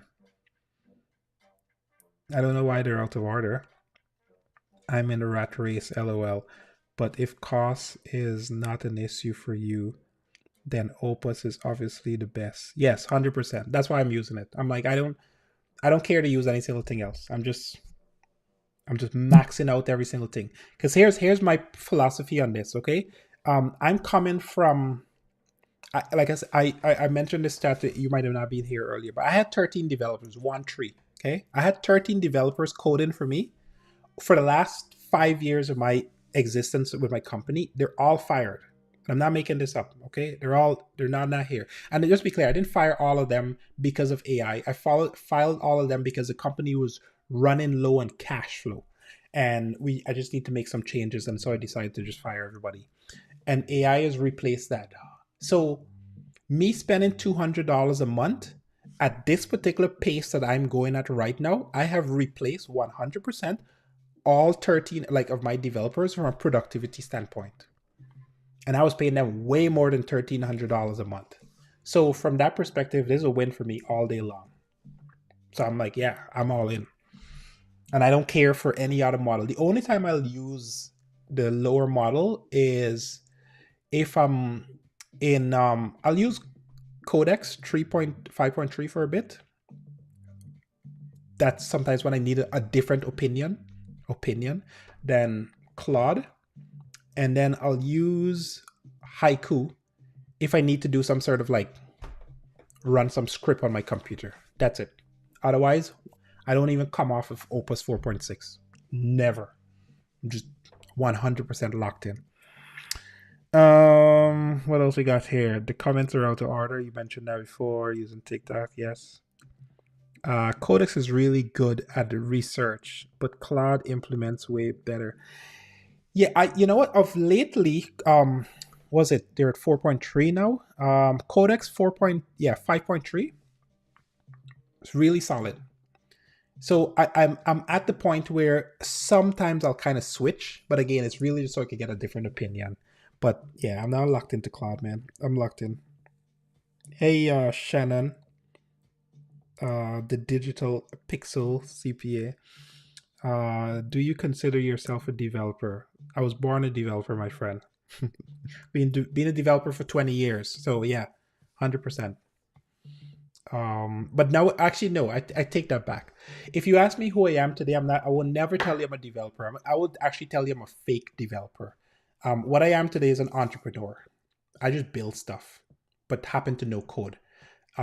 What I care about is building the thing, learning how to market it and sell it. Right. And so that puts me in the category of an entrepreneur rather than a developer. But I am a by trade, if you want to say that, I'm a developer, but no.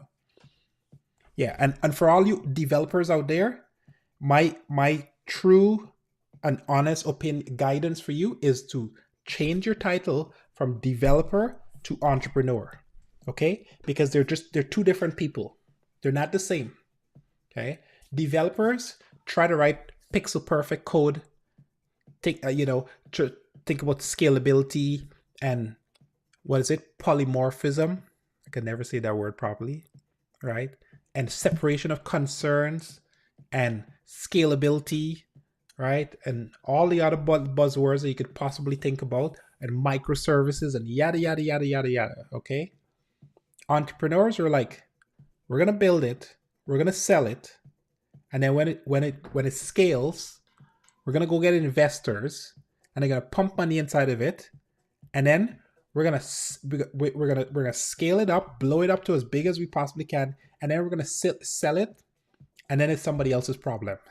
Okay, some other smuck is gonna go take over that code and it's gonna have to like manage it because some hedge fund manager saw that this was a good product, bought it, and then that was the end of it.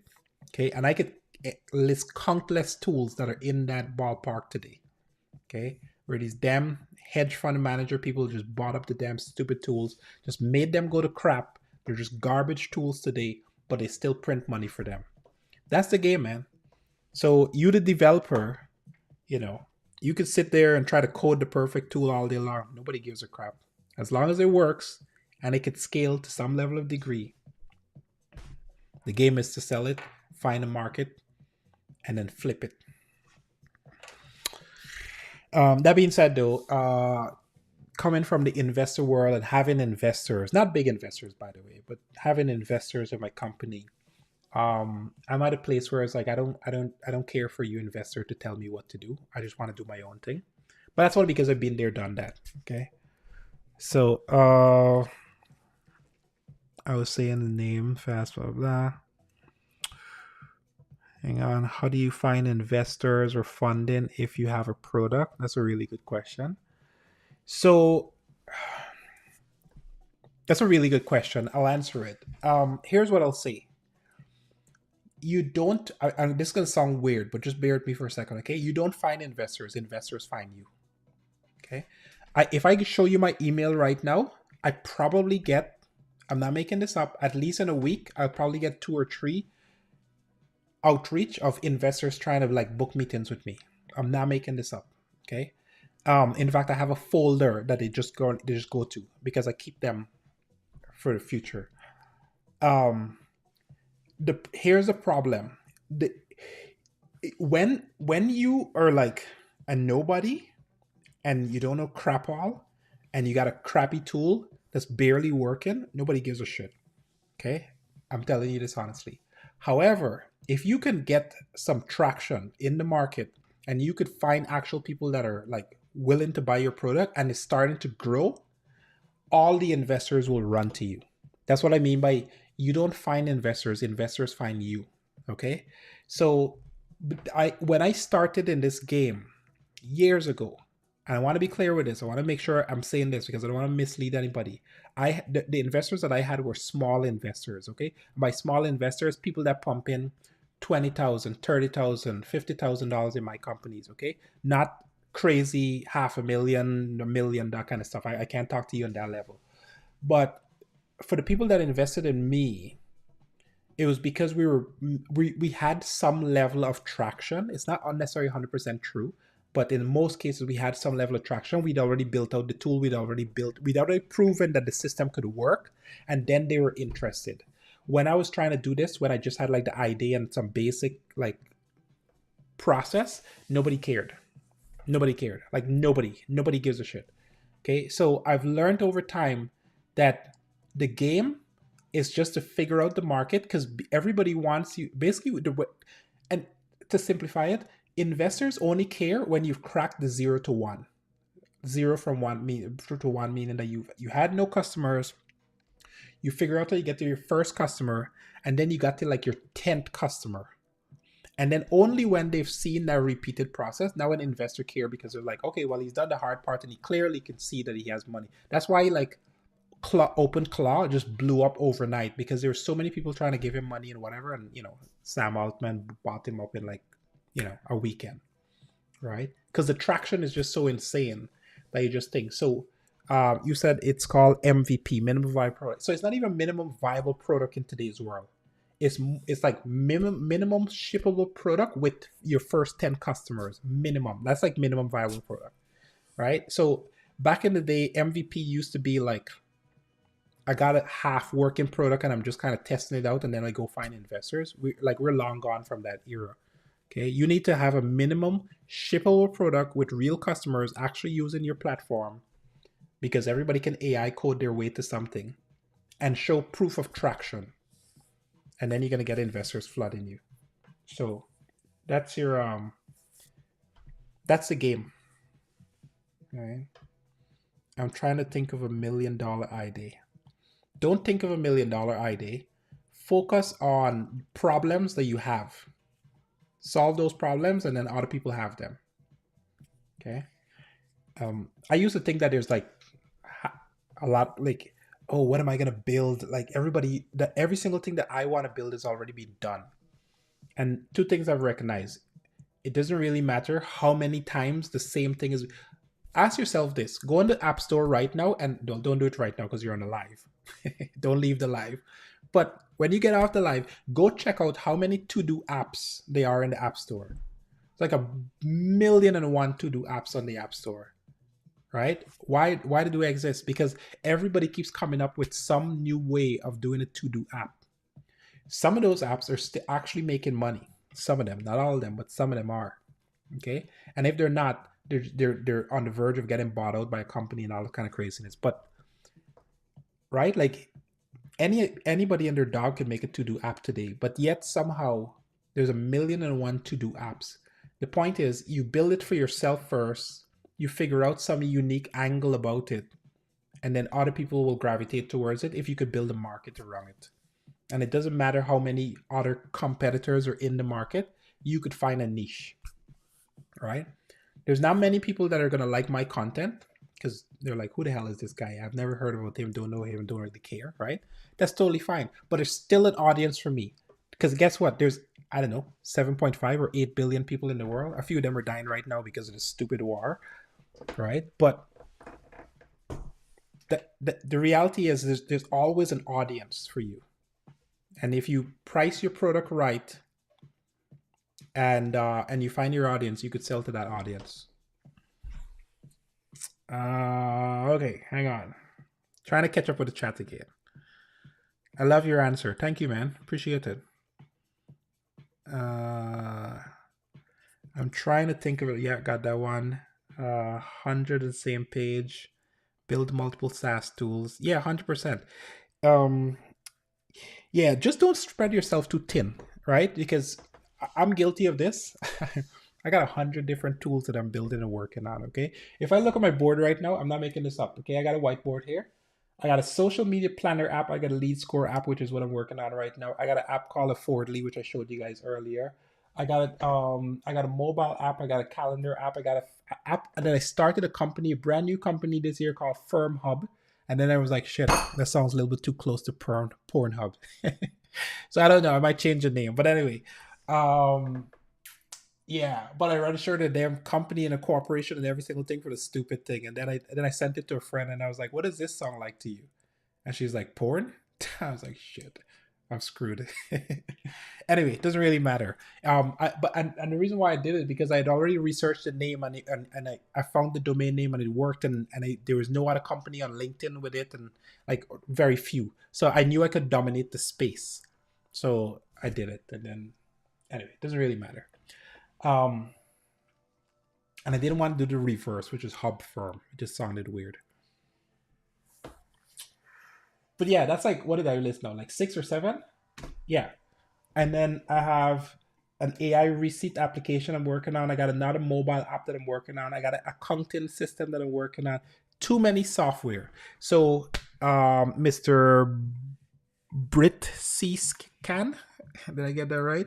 Brit C-Scan. I'm dyslexia, so every single thing is kind of weird in my world. But yeah, build multiple SaaS tool is right. But build multiple tools, focus on one, iterate on it, test the market. If you don't get traction in the market, drop it, move to something else. Don't try to spread yourself with like a 10 to 15 different things. Don't do me. Okay. And with me, the truth is I only have 3 software that I'm actually focused on right this minute, but I have a whole bunch of other stuff that I'm experimenting with all the time, and that's kind of taking up my time. But the truth is I want to do that. But yeah. Not to mention the real estate software and the other stuff that I'm working on. But how are you handling security, distribution, services, data handling? Hey, that's why we have Cloudflare, my friend. If you don't know me, and you probably don't, I have a group, by the way, that I called it's called Vibe Coding to Profit on School.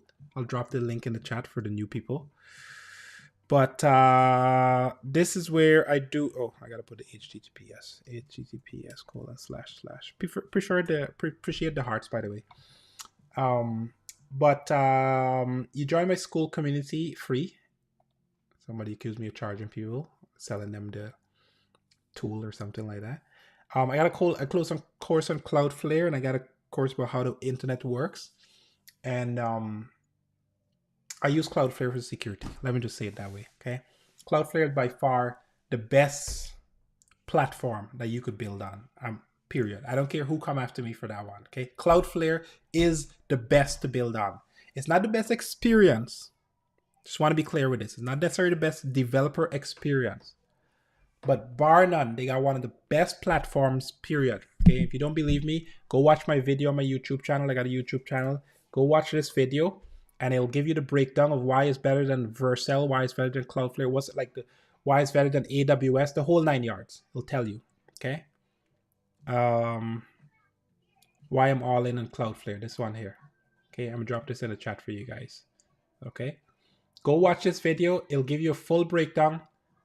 Compare AWS, Lovable, Bolt, Replit, the whole 9 yards. If you're new to any of this stuff and you don't know what I'm talking about, go watch this video. I'll drop it in the chat. And I think just joined. Appreciate it, man. But yeah, this will give you an understanding of why I'm bullish about Cloudflare altogether. So highly recommend it. Go check it out. Okay, hang on. Trying to keep up with the chat. You guys are killing me here. But how you handle security? So that's how I'm handling with security. I Cloudflare and then layered security, right? You still got to do. I use Auth0 for authentication. Okay. Like real security stuff. Like I'm not talking like just vibe coding my way out of stuff, right? So there's layers to this, and I'm supposed to do a whole security course on Cloudflare on thing. I haven't done it as yet, but maybe I'll do something like that. So at least you guys could understand how to set things up properly. And just to be clear, I'm not a security expert out here, but I know enough. LOL, they're still sitting in my GitHub. Yeah, I'm with you. I got a bunch of them in my GitHub as well too. You good dude. I think that means I'm a good dude. Thank you. As a developer, I'm trying to perfect it before it goes out. Yes, this is your problem. You're gonna never get it perfect. Okay, ship it, get some customers, let them get the customers, and then let the customers tell you what the problem is, and then fix it. Okay, and don't be afraid to lose customers. All right, I know that sounds a little bit weird, but hear me out on this one here. Okay, when I started my business, when I was doing my SnapSuite business, I'm still doing it. But my first customer, the reason we were selling websites, just to give you a background story. We were selling websites, okay? And then randomly, my salesperson at the time called me up and they're like, hey, this person wants to do a custom software. Can you do it? And I'm like, yeah, we could do it. I've done custom software before. So they had a spreadsheet, an Excel spreadsheet that they were running their business on, and they wanted to make it into an application. I was like, yeah, no problem. We'll charge you $10,000 to do it. And we did. We built it for $10,000. And then for the next 2 years, that $10,000 turned into $500,000. It just kept growing and growing and growing because he kept coming back for more and more features. Because once he learned what software could do, he just wanted to keep building. And so we just kept building and building and building. At one point, I think we had like a $20,000 a month contract with him or something like that. My point is, you learn from the customers. So don't perfect the tool because you never will be able to get it right. You learn from the customers. And I'll show you this feature here because I'm not making this up. I literally built this yesterday. Okay. I built an accounts receivable tool. For those who don't know, but accounting is basically just so you could keep track of your money, right? So it keeps track of all the different clients' money. And I built it because I know that the clients needed it. Nobody was using the damn thing for the longest while, and I didn't really know why. Anyway, we had a support ticket came in, and the support ticket asked for a feature, and I was like, "Hey, what are you talking about? We have this. It's just in the accounts receivable." And then I showed them the whole thing, and they were like, "Yeah, but that's for internal. We need it for our clients." And she sent me a document of exactly what they were doing. I was like, "You got to be kidding me." I had the exact same information, but it was in the different format. The format was different. And as a result, they just weren't using the whole damn thing. They literally were not using the entire feature because of that. And she was manually doing it another way, which was just crazy. So I told her, I was like, you know what? Give me 24 hours. I'll get you something. I went away. I literally just took her a screenshot of what she was doing. And I just vibe coded an entire new section of the application. It's called this section here, generate statements.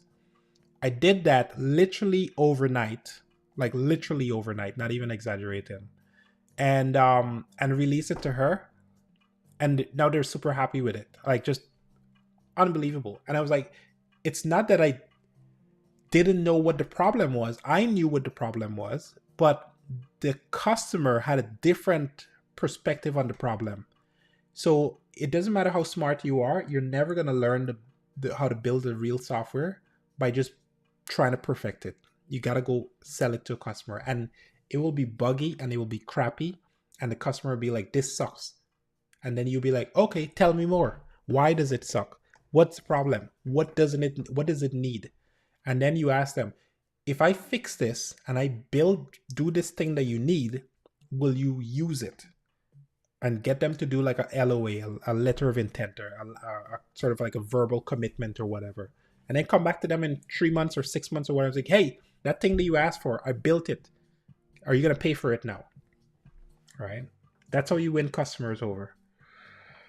I think we got good wisdom to share. You got good wisdom to share. Well, thank you, man. I appreciate that. I'm looking for customers. So am I. Join the club. If you are, I got some ideas on how to help you out. I got a software called LeadScore that can help you with this. But to answer your question, very basic. Go on Reddit. Go find the group that is talking about the thing that you're trying to sell, and just communicate with them. Ask them questions, and then DM them on the chat if they'd be willing to test your software. Okay, do it for free. Get the feedback, and then some of them might actually try to stay with you because you basically just say, hey, I'm trying to learn what the problem is. Are you willing to do this for free? Don't try to sell them. Get them to use it for free. If you could convince them to use it for free, follow up with them, get the feedback, and then see if they're willing to continue to use it. And if they're not willing to use it, ask why. And that's how you get customers. Because then you'll know what to go sell or put it in an ad. And you'll know exactly what the problem is so that you could turn that problem into an ad on Facebook or something else to get more customers. Can you show the code? I can. I don't know if you'll see it, but I can show you the code. So hang on. You know what? I should actually review this. Hang on a second. Let me just see. I gotta put on my programming brain for a second. Give me a second here, guys. So location model, new location, added a third billion, blah, blah, blah. Is parent, default profile, location, billing options, rating, client details, banner. Okay, what's up? Okay, can you, I need to run the SQL script to update all of the different tables. Well, we need a migration script in order to do that. So can you create one migration script that will allow me to run it, copy and run it on the database, so we could do a deployment and test it. All right. Okay. Back with you guys. The platform I'm building right is creating spin-off products to keep spin-off products Sorry, I'm dyslexic, guys, so bear with me on this one. Hang on a second. I'm reading your comment here. Hang on a second. The platform I'm building, right, is creating spin-offs, products to like WordPress plugins, etc. Got you. What's the differentiator though?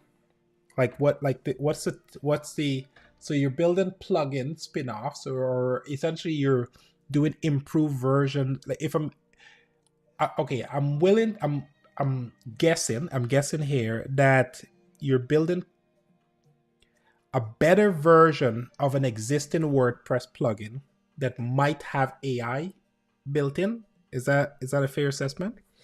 Because that's where my brain would go. And if you are doing that, have you done research to figure out like what are the top plugins that you could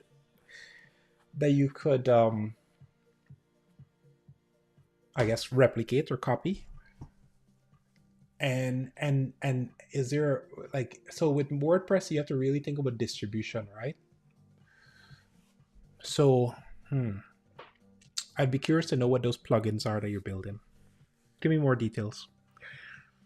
Just joined. Appreciate you. Prophetess Sophie. I think that's your name. I mean, okay, Cloudflare, Vercel. Yes, Cloudflare is better than Vercel, 100%. Okay, we're not even arguing about that. I'm just telling you, okay? Is that going to have an affiliate link to Cloudflare? No, actually, I'm not even affiliated with them at all, period. No affiliation with them, period. The only affiliation that I have with Cloudflare is, this is a stretch, but I'm just telling you, I made a Reddit post a long time ago, and it got something like in the Cloudflare forum, and it got something like, it just took off. It took a life of its own. Post, see here. Let me see if I could find it. Let me see if I could find it. Wait for it. What isn't no. Here, where is it? This one here. I just spent the last 8 hours trying to compare Cloudflare containers with Azure containers running in .NET API, so you don't have to. You're welcome. I love this title. It's one of my favorite titles. Anyway, this thing got overnight something like, see, the 58,000 views. Okay, this was my opinion about it. I did a video also about this, about Cloudflare containers. This is like deep stuff here. Okay, this is for like nerds. I did this, and I was so impressed that the PM, see here, hey, I'm the PM on Cloudflare containers and workers. Thank you for posting this write up.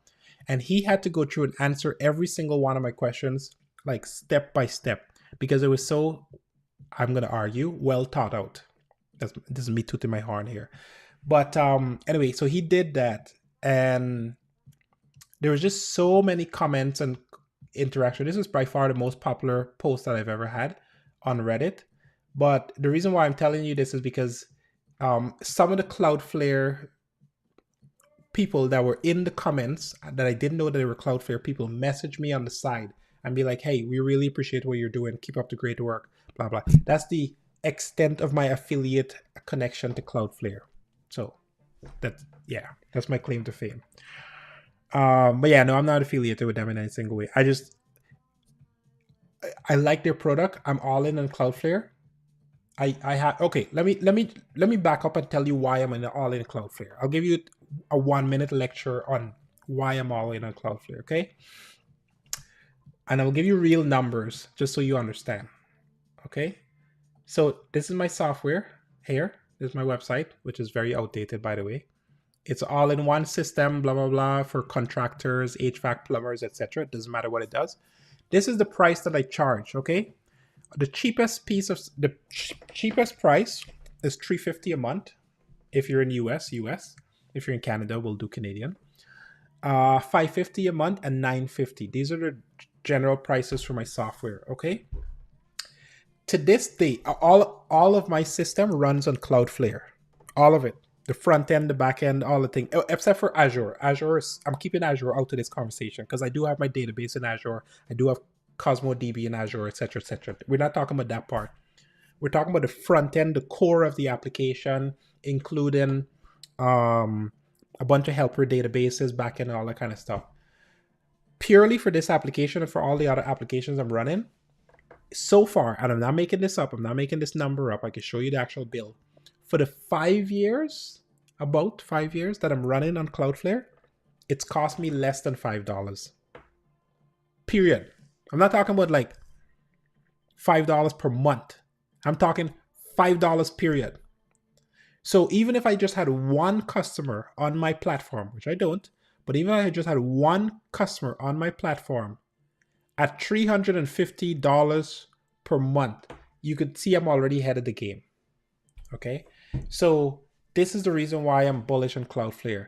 It's insanely cheap for me to run my services on Cloudflare. Insanely cheap. So you compare that to Vercel and whatever. Now, to be fair, Vercel would probably be around $20 or $30 per month for what I'm doing. But $5, still way better. Actually, I should mention, I did get $25,000 credit from Cloudflare, sponsorship for other things. So that's probably the only single thing that I got from them of recent. That was like a month ago or 2 months ago or something like that. So, but outside of that, yeah, no, I'm like all in on Cloudflare, man, and there's no affiliate or anything.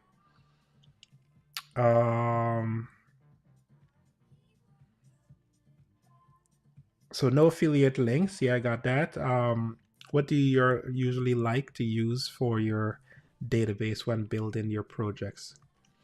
Yeah, this is a controversial question. So if I had to build something today, I would experiment with this here, ClickHouse. CLCK. Have you heard of these guys? I was looking at the benchmark numbers for ClickHouse. Apparently, Microsoft is like all in on ClickHouse right now in the back end. Cloudflare is all in on ClickHouse on the back end. Uber is all in on ClickHouse in the back end. And I'm like, why is this database so good? And I start comparing it. They have there's if you want to get geek out here, there's it's called Benchmark. BNCHMARK.clickhouse.com. And this here has all of the databases, and then it compares every single one of them to ClickHouse. And look at the performance. Lower is better.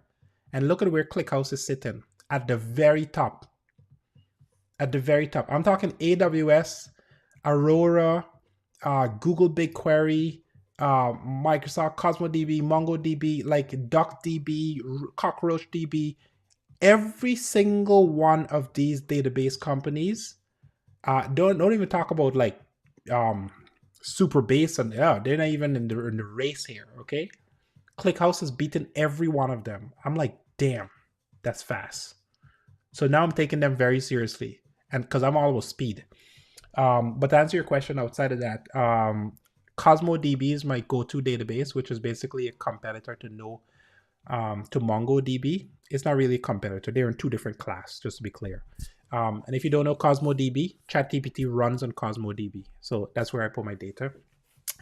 And outside of that, sadly, I'm still on Microsoft SQL, and that's because of my C# heritage background for my old legacy software. But I do have a Postgres database that is sitting side by side. I'm slowly doing migrations over to that. But that's a long-term thing. That's like a year out project, just because of I'm building more than I'm migrating. Costs, not bad on the start, cheap on the front because they have a cloud implementation, and you could start out on the basic for, I think it was like $20 a month, $25 a month. Yeah, on their basic tier. All right. Now basic is not like thing, but they'll give you up to terabyte of storage for this, and it's only one availability zone, so it's not the best, right? If you really want to scale out, you'll have to be around. If you want to scale out, you kind of have to sit around this tier here, and then I think you'll probably be sit around $40 per month on like a cheap end. for up to terabyte of storage here. So start free trial. How do I yeah, so their scale out is this compressed data, so 1.5 gigabytes. So if you do, let's say, let's do 500 gigs just to start as a starter. Did I go 500 or 5,000? 500 gigs. Let's just go with 500 gigs. And then depending on what you're looking for, real time customer analytics. So you see 650 observability. So this is on the scale level. Yeah. So it's not as cheap because they're doing a lot of redundancies and all this kind of stuff. It's not for like, pet projects, okay? But if you're just doing like a single server, 500 gigs will give you 54 thing per month. For me, this is like super cheap because of the stuff that I'm doing. But if you're starting out, I would never recommend this. I would recommend that you go to Cloudflare and you do the $5 a month for Cloudflare D1. That's where 90% of my projects are sitting. A Cloudflare D1 database, you can spin up, I think it's up to 500 or 1,000 of these things. I'm forgetting the number. Each of them is only maximum of 10 gigs. Yeah, okay, here. You could have 50,000 databases up to 10 gigs each. So what I actually have on my application, I just got tons of these spin up on the back end, and they're fantastic. Let me give you an example of that, by the way. Here, so if you go into my application and you click, see here, I have this status that shows you the status that every single thing is good. If I click on that, it'll actually spin. It's going to take a little time because all the services are done right now. So the very first test will be very slow.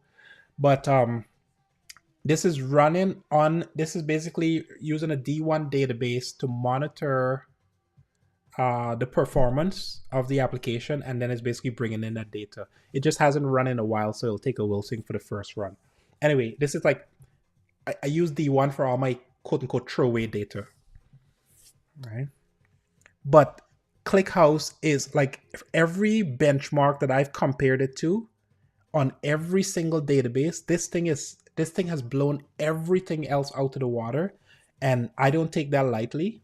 Like when you're beating out BigQuery, Google BigQuery, you're beating out Aurora, any single thing that Microsoft, and my understanding now is that from the CEO, I watched an interview with him, and he said Microsoft is like, they've swapped a ton of their like massive workloads to ClickHouse. And the reason why I discovered ClickHouse was because no, not unstructured. I'm talking about OLAP data, relational data here. This is a column store database. This is replacing your this is extremely good at doing like joins and yeah, like this is full on OLAP. Like this is not like unstructured. No. This is full on real time. Like this database here is, I guarantee you're gonna start hearing about it more and more. Most people don't like. Nobody knows about this right now because it's only a 2-year-old company. Here, let me give you the backstory about it very fast. Okay, the Yandex. You guys know Yandex? Yeah, Yadex. Yandex. The search engine. I think they're from Russia. Yeah, the Russian search engine. Yeah. So this guy, whoever that one of the CTOs or whatever from Yandex was looking for a database. He said he tried every single thing on the market. They were all garbage. So he built one. I'm like, damn. That's how you know you're good, okay? Like he just basically looked at every single database on the market. He's like, yeah, there's garbage. Let me just build one. So he built one internally, and it was super good. And then he convinced the team to put it on open source. They put it open source. And then, long story short, is another guy got wind of it and then connected with them. And then they decided to kind of branch out and make a company out of it, and that's how ClickHouse was born. So it's less than 5 years old. It's less than 5 years old. So that's why most people wouldn't really know about this. But the benchmarks are insane. Okay, these guys are talking about doing OLAP joins and searches and whatever kind of deal at a billion row in less than 0.02 seconds. I'm like, what? No, that's impossible. You can't do that. Yeah, no worries, man, Mr. Christopher. You're 100%. Yeah, check this out for sure. This is like solid stuff. And I won't be talking about, because I don't talk about databases much because there's a ton of them out there. And personally, I only look for the best. And I've been comparing. And two things. One is when I heard that Microsoft internally was like dropping all their workloads and switching over to this, I know it's good because Microsoft already has they're like one of the largest contributors to Postgres. People don't know this, but they are on the back end. They got their own database, MS SQL, which here nor there, small businesses use them. And then they have Cosmo DB, which is one of my personal favorite. And they're even rewriting, they're launching a new database, which I'm looking at right now called Horizon Database. So I pay attention to this space. But when you hear Microsoft not use any of their own product and they're like, yeah, we're going to use ClickOff for internal workloads because of the performance gain, like I take it very seriously. And once I started looking into it, I'm like, holy crap, this is like, it's you can't even wrap your brain around how they're getting these performance numbers because it's so stupid. I'm like, nobody's beating these guys. Like, how? But anyway, yeah. So availability, not even a thing. It's distributed by default. It's literally distributed. Like it's designed for global, for basically for just replication across regions, whatever. Like it's just unbelievable. So it's called ClickHouse. I'll drop it in the chat. So I'm super excited about this one here because it's just phenomenal. So yeah, I'm gonna be looking at how I could do more real-time thing with this. And I was telling the story about how I discovered them. The reason why I discovered them is when Cloudflare had their outages last year, and it turns out that they had some code. Long story short, is they had some code that they changed the way that they queried and how it was querying their database, ClickHouse, and broke Cloudflare. And then it caused a whole bunch of problems, which caused a whole outage for like a whole 24 hours or something like that. That's how I discovered these guys. And I was like, damn, if Cloudflare is using these guys under the covers, then I need to look at them. So, yeah. What about Superbase? I'm sorry, bro. Superbase is not even in this fight. Okay. Now, to be fair, Superbase is a great database. It's fantastic. It's really good. I would use it for small stuff. But if I'm starting out a project, I wouldn't use Superbase. I just use D1. Okay. All of my stuff. Oh, that's what I was showing you here. So okay. So you see this? This is my dashboard. Okay. But if I go here, I have a backend admin. And it basically monitors my application 24/7. Yes, I built this. It's just for me internally, not for anybody else. But it just monitors my application so I could see performance. Okay. See, that's, by the way, that's 1.2 seconds. So on average, load time is 1.2 seconds maximum. Okay. Uptime. So this is right. On average, I'm like 0.63 seconds. Okay. All of this here, except for my print service, which is slow because that's running on a container. Every single thing here is all this data is sitting in D1 databases. So I spin up D1 databases to do these stuff all day long. Okay, so I just got one data because this is gonna for 90 days, and then I just cut it off, and then it just keeps wiping, refreshing over and over. All of my Vibe coded apps, I use D1 database because it's super fast and easy. And only when I get the stability or scale, then I'll transfer it to a larger database system. Man, you guys are asking questions. Okay, hang on. I have 99% sure signal, and I have powerful scalping strategy. Don't waste your time. Link in bio. Okay, bro. Like, what are you doing? Stop spamming my chat. D1. Yeah, Cloudflare D1. That's what I'm talking about. Cloudflare D1. Man, I'm trying to keep up with the chats. You guys are like, how many people are here? Jeez. Okay, hang on a second. Let's go on YouTube for a second here. Happy to see more people using ClickHouse. Yes. I'm glad to, yes, that is 100%. The thing is starting to emerge very fast. Yes. One of the largest marketplace in Brazil. Oh, really? Yeah. Oh, interesting. I talked to one of them. Basically, process 5 million events per minute with ClickHouse. Yeah, ClickHouse is really good. It's pretty, like, it's gonna take over. There's no question about it. Dwayne, do you host WAN on your device or on the cloud? What is WAN? Wide area network? What are you talking about? I'm checking it out tomorrow. Yeah, do that, Mr. Christopher T. Do I host one? What do you mean by one? I don't know. Wide area network. That's the only one that I know. Unstructured data. By the way, if you guys think and you want to kind of keep in chat with me or whatever the deal is, join my community. I put a link in the bio somewhere. I don't know what I'm doing anymore. I was supposed to be vibe coding here, and I'm just chatting away. And yeah, but I'm happy to share things. But yeah, I'm gonna be putting some more actual real tutorials and stuff. I'm a little bit behind on it, but if you guys are interested, join the community because I'm seeing more and more people jumping in here. So join the community and we'll chat. D1 is what I was talking about, Mr. Fat Rabbit, not V1. Okay, hang on. Trying to keep up with the chat here. Hang on.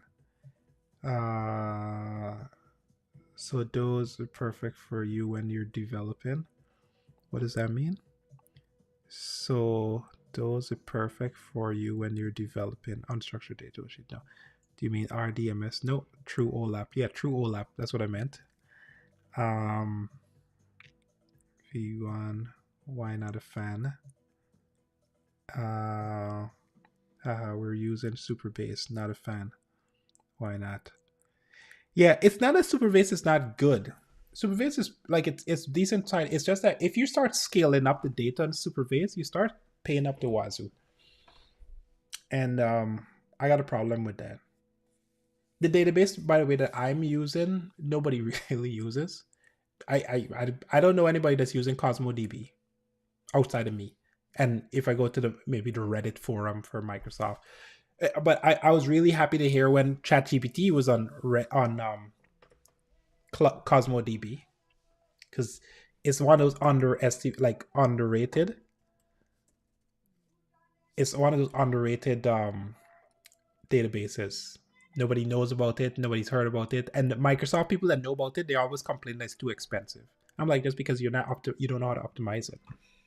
Like, so to give you an understanding of how much I use CosmoDB, okay, just to give you guys an understanding, in this application here, okay, if I come in and I make an edit, so I say, this is a demo on TikTok, TOK, okay? I do that. I go to my history, right? That's save. Dwayne Brown updated, new job, broken. This is the demo to TikTok. It literally saves every single keystroke and I don't have to complain about data loss. Okay, it literally just changed. Now there's a debunks and stuff like that, the kind of thing. But that goes all the CosmoDB 24/7 all the time long for every single keystroke that every single user makes in this application. And like CosmoDB just handles it like that. Number one, it's really, really good at ingesting just insane amounts of data, never belches. And then you could just scale it up and globally load balance it across the globe. I don't need that kind of scale. I just have it in one region, but it's extremely efficient. And yeah, it like MongoDB has nothing on it, like nothing, in my opinion. This is my personal opinion. I like MongoDB though. I do like MongoDB, but it's really good. What about Auth? So it uses oh sorry, hang on. It's a are you talking about CosmoDB or thing? D1 is Cloudflare managed serverless database with SQLite schematics. So just so you understand what's going on with D1 is Cloudflare just basically put a layer in front of it to make it feel like it's like a traditional database. So you don't have to like do the whole like manage connections and security and all that kind of stuff, and you don't have to like manage like the history. It'll keep the history for 30 days, I think, like back up every 5 minutes or something like that. So it just does all that stuff. It just kind of deals with it. Authentication, you're dealing with a Cloudflare worker that's basically has a binding directly to the database. So that's all taken care of on the back end, and then you just basically put auth or security on the worker itself. Okay, so it really addresses a lot of problems. And so for me, what I've been doing is any single thing where my application does not like, it doesn't, what I'm going to call throwaway data. In other words, if I lose the data, I don't care. Now, I'm not trying to lose data, but I'm just saying if I like, this is how I think about it. So what I've been doing is breaking up my application into parts, basically microservices, right? Of things that I don't necessarily care to bring into my main database. This is not a good example of that, but oh yeah, this actually is a good example of it. Yeah, let me show you what I mean by that. So here, for example, okay, in this application, this is my lead generation AI application, which I talked about earlier tonight. When you come in here, I gotta put the privacy mode on. I built this in. By the way, if you guys don't have a privacy mode in your application, then you're not building. Okay, I was like, I'm gonna be demoing my application, and I want to show real live data, and like I want to show it live. So I was like, why don't we just build a privacy feature inside of there? So it just literally blurs the entire thing. Because before I had to go in and do that in a video. I was like, this is stupid. Like you could just blur the data. Anyway, I digress. So I put on my privacy mode, and it literally just blocks all of the phone numbers, all of the details, all of the email addresses, every single thing that's sensitive. It just blocks it. Isn't that cool? I think it's cool. I'm a geek, so. But here, so phone numbers. See this? Look, you guys can't see my phone number, so don't call me. But so this application here, I can buy phone numbers. It connects to Twilio, SignalWire, and Telnex. Because every single thing in my, I'm going to harp on this application for a second. It's load balance, okay? It's load balance across 3 different providers. Is Twilio going to go down? I don't know. I don't really care. Is SignalWire going to go down? I don't know. I don't care. Is Telnex going to go down? I don't know. I don't care. But I'm also rate shopping as well too in the background when you buy a phone number. But the point is, you could come in here, figure out, filter by state, and then do a search for phone numbers, and then basically buy a phone number. And when you do that, that data is stored in a D1 database. Why? Because it's isolated. It's just for phone numbers. It's just tracking tenants and phone numbers. That's it. So I don't need to bring that into my main application. And then in the same way, for domain names, because you could come in here and you could buy domain names. I can buy domain names from GoDaddy, from Cloudflare, from Pork Bun, from like a whole different providers. And I could say, okay, snapsuite.io, snapsuite.io. That's my domain name, right? And I could say, I want to find similar domain names. Oh, I got some kind of stupid fetch problem here. But anyway, I can find similar domain names. This is probably just a production thing because I made some deployments.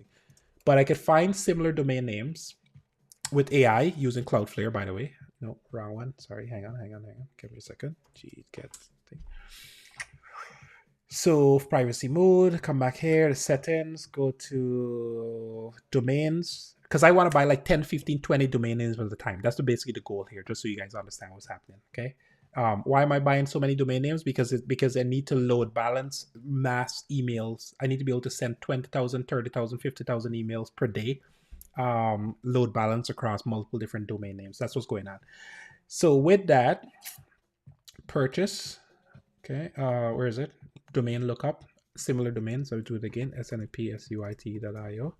Okay, find similar domains. So this is using Cloudflare AI implementation to basically take the domain name. It has to spin up, and then once it's spin up, then it's faster. But to then basically go find me multiple domain names with similar names, different spelling, all that kind of stuff that looks like. All that data is just sitting in D1 database, right? So I got 1 million plus leads sitting in CosmoDB, right? And I don't need to put all of that phone number and domain names and all that kind of stuff in my CosmoDB. It's just a waste of CosmoDB resources. So a D1 database is fantastic for that, Cloudflare D1. So I just spin them up all day long to keep all these trivial stuff. And then the data the relevant relationships gets merged back to head office, which is my CosmoDB. All right. Didn't mean to do that. Not sure to know what I mean. Okay, so D1, what about auth? Flat rabbit. Got you. Okay, think we're up. So yeah, so that's what I've been doing. And if you do that, the power that you can get from D1 is, because just to be clear, D1 was designed for that, by the way. Cloudflare D1 database was designed for this idea of spinning thing. So let me give you another example of who uses D1. Canvas. So Canva, you guys know Canva, the design tool. So if you're like doing like multiple, you know, users use, like working on Canva at the same time, they spin up D1 databases, I think per user per region, to be able to keep track of all the different UI stuff that's going on. So it's actually a really good use case. So the point is that D1 database was designed to just scale up across things. That's why they're giving you like the stupid number 50,000 databases, right? Because it's just, that's the idea. So anyway, I digress. I was using Cosmo DB. Hey, Mr. Gabriel, how are you doing, man? Yeah, I like Cosmo DB. Cosmo DB is really good, but it was my last job. Great DB, but the local DX is a little bit frustrating. I never use the local DX. Never, ever, ever. I'm either writing directly to a separate dev container in production or a separate database, but I never use the local DX. I find it to be a waste of time. It's just, yeah. And then I found out tons of things that I tried to do on the local that just never worked in production. So I was like, forget that. Just work with production, like the main database. So, guys, man, you know what? I should do this more often. It's kind of crazy. I'm sitting here. It's 1 o'clock. I've been chatting. How long have I been alive now? Holy shit. I've been alive for 2.5 hours. Generally speaking, I'd probably have a coffee by now or something if I was up this late. And I'm hanging out with you guys, and you guys are just feeding me my energy. Don't you people have work to do? Did you mean to do that? Oh no, hang on, what's going on with the chat? Great kid, rich kids. Oh, rich kid. No, I'm not a rich kid, man. I just know how to optimize D1. But if you use Cloudflare on serverless, you don't have to be rich to use Cloudflare. Okay, not Cloudflare. What am I saying? I'm saying all kinds of crazy things. If you use Cosmo DB serverless, which is mostly how I use it, it's really, really efficient. Trust me on this here, okay? Trust me on this. As somebody that uses Cosmo like non-stop, Cosmo DB serverless is really, really good. On the cheap, like for spinning up services that you need thing. It's very, very good. See this monthly price here? They first of all, they give you like a million RUs for 25 cents. Okay. What's a million RU? Nobody knows, but it's a lot. Okay. It's a lot. You get quite a bit for free on the Cloud One. 10,000 write operations for 0.05 cents, right? Read operation 0.05 cents. So it's really good. Tomorrow is a holiday. Oh, that's why people are up hanging out here. Tomorrow is a holiday. Yes, it's a holiday for me as well too. But I got a family event tomorrow, so I can't be too drowsy. Oh, why are you sleepy? Oh, I don't know, because I was hanging out with my closest friends on the internet, on TikTok and YouTube. Yeah, I can't do that. So I'm gonna have to go soon. But we'll hang out for a bit more, and then we'll kick off. I haven't gotten any single thing done. Just to be clear, this is why I don't go live every day, because I'm like, I can't get work done and chat. Just yeah, use the serverless, Gabrielle. Use the serverless. I promise you, it won't be complicated. It's pretty straightforward if you use serverless for small projects. For large projects, it gets complicated because you have to really, really think about stuff. But I just want to be clear. Like I said, this application has been running now for about 5, maybe 6 years on Cloudflare. I keep saying Cloudflare on Cosmo DB. I don't know how much gigabytes of data we have now, but I think let me put it this way: Cosmo DB is one of my lowest database bills. The database that I definitely am a rich kid for using is Microsoft SQL database. Oh my goodness, don't even get me started. Okay, I have a job. I'm not making this up. I have a job that spins at 9 p.m. every single day. It spins down the database to throttle it down, just so I can save money. because otherwise I'd just be paying out the wazoo every time. Okay. It works well with Cloudflare. So so with Cloudflare you have to use that hyperdrive thing, but I don't necessarily do that. What I normally do is I don't do a direct connection from workers to cloud to the database. Security reasons, a whole bunch of other stuff.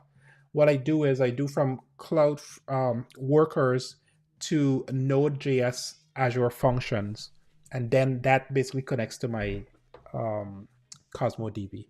So it's kind of a little bit of extra layer. All right. What holiday is it? It's gonna be Easter, man. Easter. That's why all the fighting is going on in the Middle East, because of all the religious wars. I'm kidding. Okay, I just don't even talk about what's going on there. What holiday is it today? It's a public holiday. It's Good Friday. Today's Good Friday. Whatever that means. It's a Good Friday. It's a great Friday. Every day is a Good Friday. Yeah, so it's a holiday. It's gonna be tomorrow, and I gotta be at family around 11, so not too late. But I got a toddler that's gonna be up at 6 a.m. So as much as I'd like to be up, he'll definitely wake up and be like, "Hey man, it's time to party. Let's do something." So yeah. Okay, work holiday for us here. Where are you, Shai 803?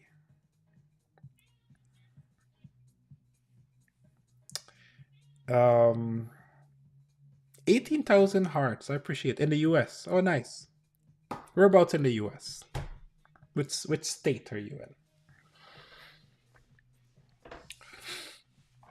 So yeah. Anyway, if you guys are new, join my live community. Like I said, for the people that are in the community, I haven't been very active inside of there, but I plan to. I've just been trying to just get my crap together. Just been doing too many projects and stuff. So yeah, check out my community if you want to sort of like thing. Silver Springs, Maryland, nice. East Coast people. Yeah, East Coast. Yeah. Nice. Haven't been to Maryland. Definitely would like to go there sometime though. Looks like a fun place. Yeah, what else do you guys want to talk about, man? I'm just, you know what? I actually, hang on. What was I doing? I was checking it. I was trying to run a migration script here. Let me see if I can get it right. So, okay, now let me do, okay, now I have all the pieces created, DB full, single copy and paste. Okay, got you. Fantastic. All right. Shall we run it? Let's run it and see. Copy. I'm gonna commit this code. We're gonna test this code, and then I'm gonna see if it works, and then we're gonna go. So I'm just gonna run this database script, and just so you know how I roll, I'm actually running this on production. Not even trying to like take. This is one of those cases of like, I'm a professional. Don't do as I do. No, I am rooting up my script just to make sure. I'm just adding a bunch of columns, so I know what it's doing because I checked this code before.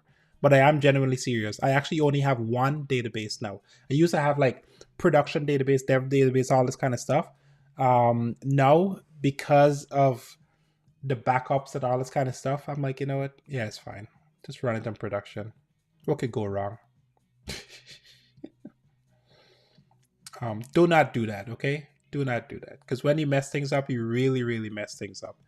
And that's coming from a guy that at his very, very first job, I remember specifically, I ran something against production, and then I was like, okay, it's working. And then I pressed the delete button and literally deleted, like, I don't know, it was like 13,000 lines of code, of record of rows.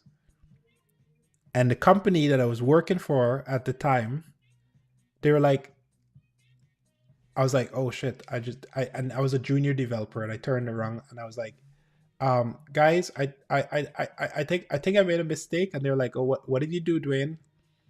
I think I ran this code on production, And sure enough, they went around and 100% it was deleted.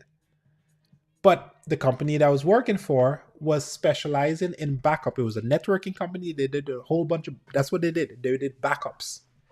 So what did we do? We go across to the support team, the guys that do all the backups, and we're like, hey guys, so we made a problem. We need to restore this data like right away because it's production, and they're like, yeah, okay, no problem.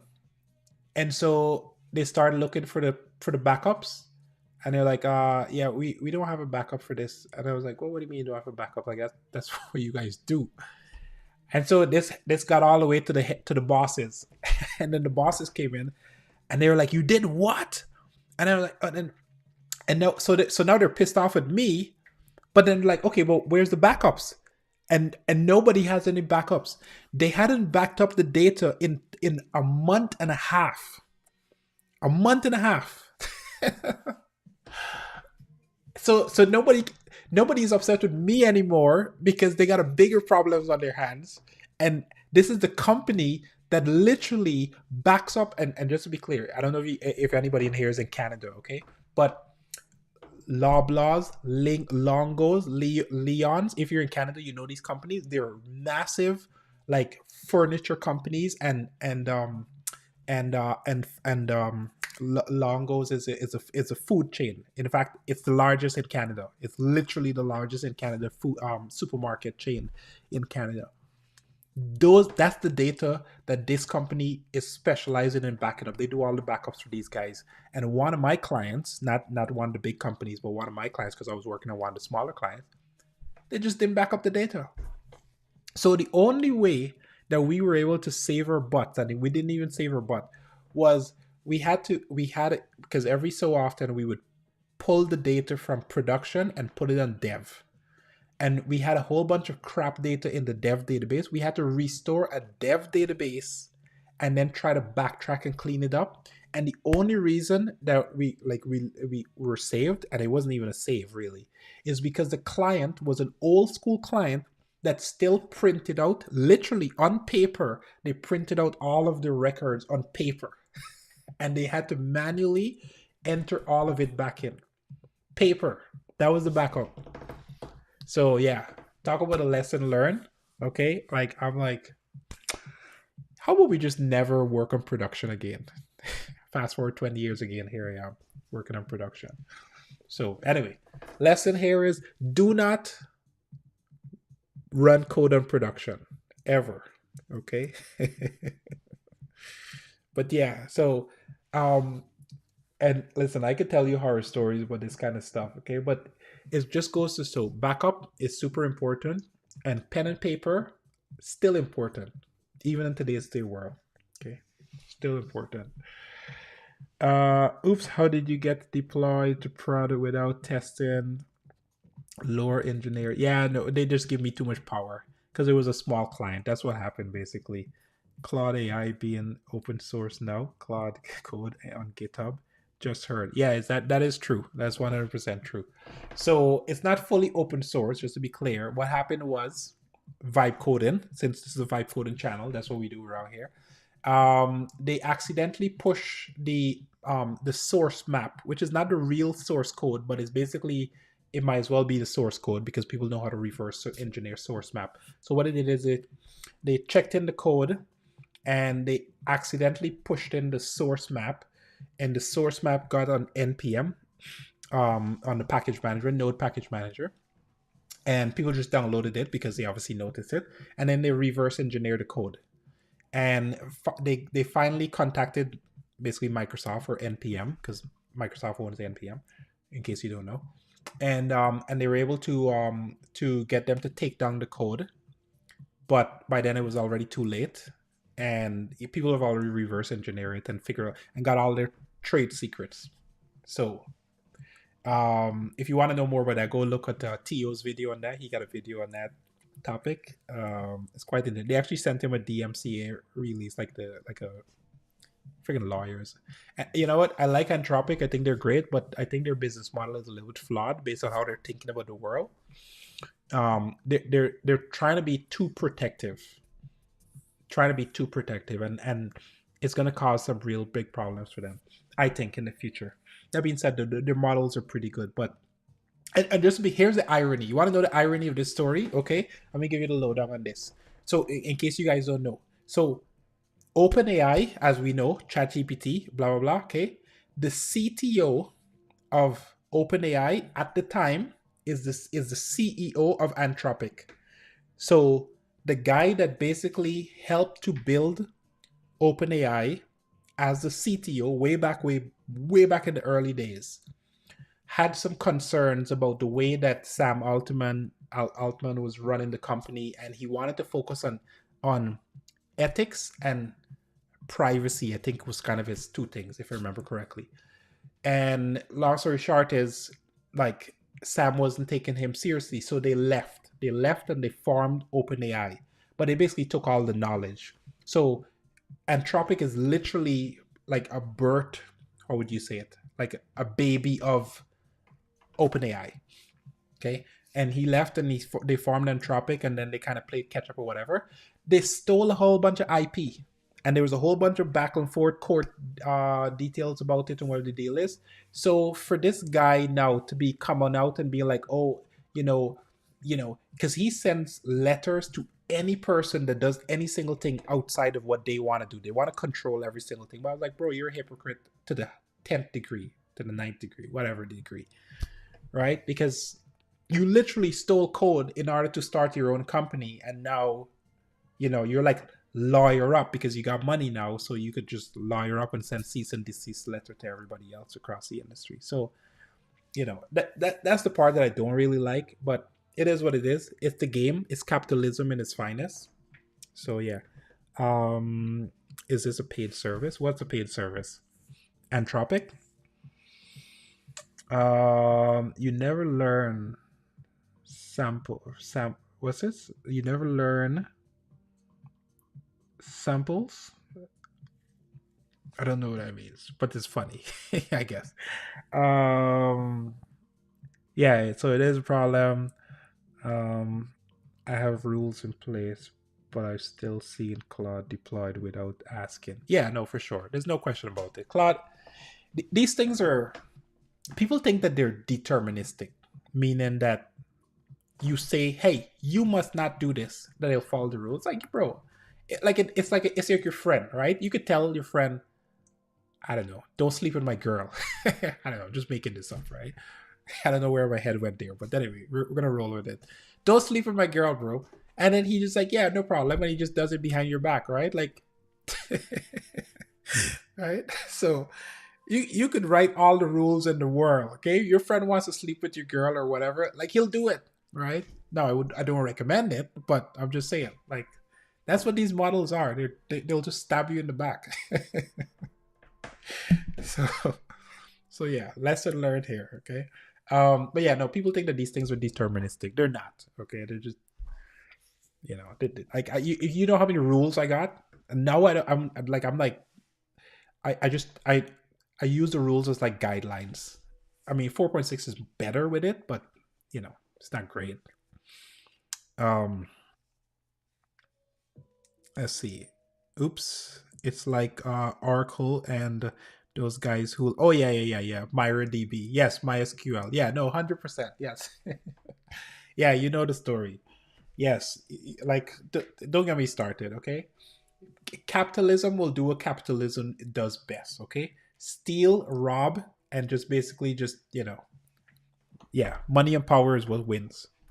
So that's why we gotta vibe code our own reality of the world, okay? Because you're not no real person in power that is in a capitalism society is coming to save you. Okay, capitalist society. No, nobody's coming to save you. You gotta build your own. And with how AI is going right now, and these companies are looking at developers as disposable, it's gonna get even worse. Promise you that. I promise you that. Okay, so we gotta build our own reality. Yeah, they changed Claude AI source to Python, Rust, to beat DMCC. Yeah, I heard that. Yes, that's true. Yeah, they're basically they're like, okay, well, if you're DME, then we'll just change it to another language. And actually, there's technical grounds for this, by the way, because I don't know if you guys remember the case. Oracle tried to sue Google because they basically took their Java virtual machine and they recreated it with different APIs because they didn't want to pay Oracle a license for it. And this went to court for like, I want to say like 5 to 10 years. Like it was a long time. Like it was a long time in court. And finally, Google won the case. So there's precedence to redoing the same code in a different language and basically saying, yeah, it's different. You can't copyright this shit. Like, you can't copyright the whole damn internet, right? So we'll see how that pans out. But the guys at Anthropic, they're being a little bit too aggressive, in my opinion. And I think it's going to come back to haunt them. The minute these models get more commoditized, people are going to start like, right now they're good. And people are staying with them because they're good. But if they continue this kind of stuff, they're going to get a, I don't know, they're going to get a slap in the face at some point. All right. So we'll see. We'll see what happens. I don't know. I'm not trying to predict. Right now, I'm just trying to win the game. So yeah, they got the best model in town, so I use that. Arguably speaking, depending on what day you're working with them. All right. So okay, hang on. We got some code to test here. Let's see if this is gonna actually work. Then I can actually say I did actually do a vibe coding on thing. Wait, what? Microsoft? Wait, bro, Gabriel, you gotta get with the times, man. Yes, Microsoft does own NPM. People don't know that. Here, let's just fact check me. How about that? Does Microsoft own NPM? Yes, Microsoft owns NPM. As of April 2020, Microsoft is Microsoft subsidiary GitHub owns NPM. So yes, they bought it all. Okay, Microsoft is the largest open source contributor. So get to the program. All right. Most people don't know that. They still think that Microsoft is just a closed source system. Microsoft has their own Linux distribution. That's a thing, yes. And as you know, they own GitHub. I'm sure you guys know that. So yeah, they own more than you think. In fact, there was a reason people were trying to get off of NPM because of all this craziness. But Microsoft's changed as a company. They've been doing the right thing with open source, so I'm not too worried about them. I just do my own thing. Okay, we're gonna test this application. Let's test it and see if it's actually working. Preview.snapsuite, and let's see if it's actually gonna work. Let's see. So yeah, you know what? I'm gonna come more on live later on next time. Like kind of liking this late night thing. I mean, it probably won't go as late as I think, but I'm gonna try to start going lives on a regular basis. No commitments, but that's what I'm trying to do. Because normally I would do live tomorrow at 1 p.m., but I'm not gonna do that anymore because of the holiday and family. Okay, available profiles, none.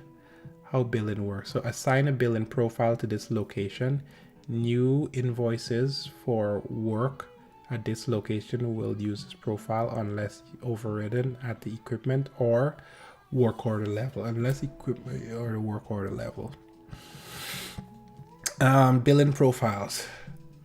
So how do I add a billing profile? No default billing profile selected. Add billing profile. Oh my goodness. Okay, buddy, we gotta deal with this. Oh my lord, this is the only downside with AI. Okay, so I don't even want to touch this until it gets it right. So, by the way, this plugin here, Go Full Page, fantastic for just getting a full page copy. Right click, drop it into the AI, and just tell it what to do. Can you use my modal for the billing profile? Like creating a new billing profile shouldn't be inline. When you click on it, it should open up a modal. Similar to add a location, add a contacts, add equipment. All the other ones have this exact same implementation, so we need to follow the same practice. And then secondly, I don't want all of these columns. I want to simplify it a little bit. Address line 1, address line 2, city, province. Okay, that's fine. And care of, profile. Okay, that's fine. Leave the profile. What else?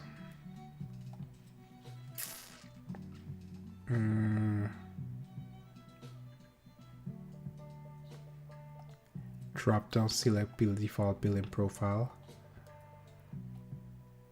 Yeah. And then edit location. Let's see what we got there.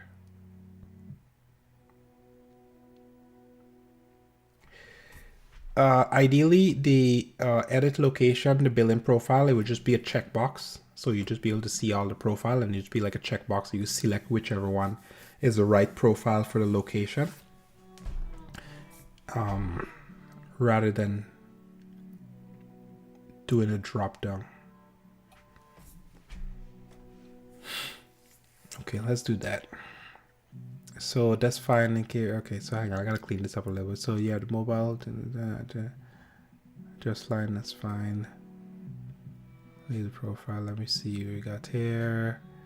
Where did I say it? Ideally, check it when you see like a checkbox. Okay, get rid of all this.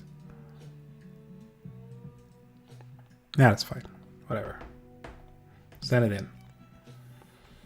That's the good thing about, you know, doing vibe coding is like I literally just talk my thoughts rather than telling it what to do. It's kind of crazy to think that this stuff works. It's really weird. Still haven't wrapped my brain around the fact that this actually works, but it does. And it works incredibly well. Let me study the existing model pattern, blah, blah, blah, and then go from there. Okay, we do that. Hey guys, I'm gonna leave you because I got a family. And let me see, what time is it? It's 1:30. Yeah, my kid is probably gonna. I'm supposed to be monitoring my kid because it's my turn to deal with him tonight. He's probably gonna wake up in probably another. Normally gets up around 2 or something like that. So yeah, I'm gonna go get something to eat, and then just kind of hang out and wait for him to wake up, and then be bugging me. But yeah, no, it was good chatting with you guys, man. I appreciate you guys. For those who don't for having joined the community, join the community. I'll put the link in the chat. It was a pleasure just hanging out with you guys and just chit chatting. This was fun. I'm gonna try to do this more often. Get out here, man. Go get some rest. Thanks for everything live. Yeah, I appreciate you, man, Mr. Captain Crunch 31, and everybody else that contributed. And like I said, if you haven't joined the community, join the community. I'm going to try to put some more content inside of there. I really want to talk to real world live developers that are building real apps. And my goal is just to share knowledge, really. And, you know, see if we could build a better world. Definitely better than what's going on right now in the world. So that's my mission. So, and if you got some value out of it, tell somebody else about it. All right. Have yourself a wonderful night, people. See you. No live tomorrow. I'll see you guys next week, and I'll try to be more often in the nights. I'm going to try to do this. Probably not as late, but yeah, I'll try to come on a little more often. Okay, bye.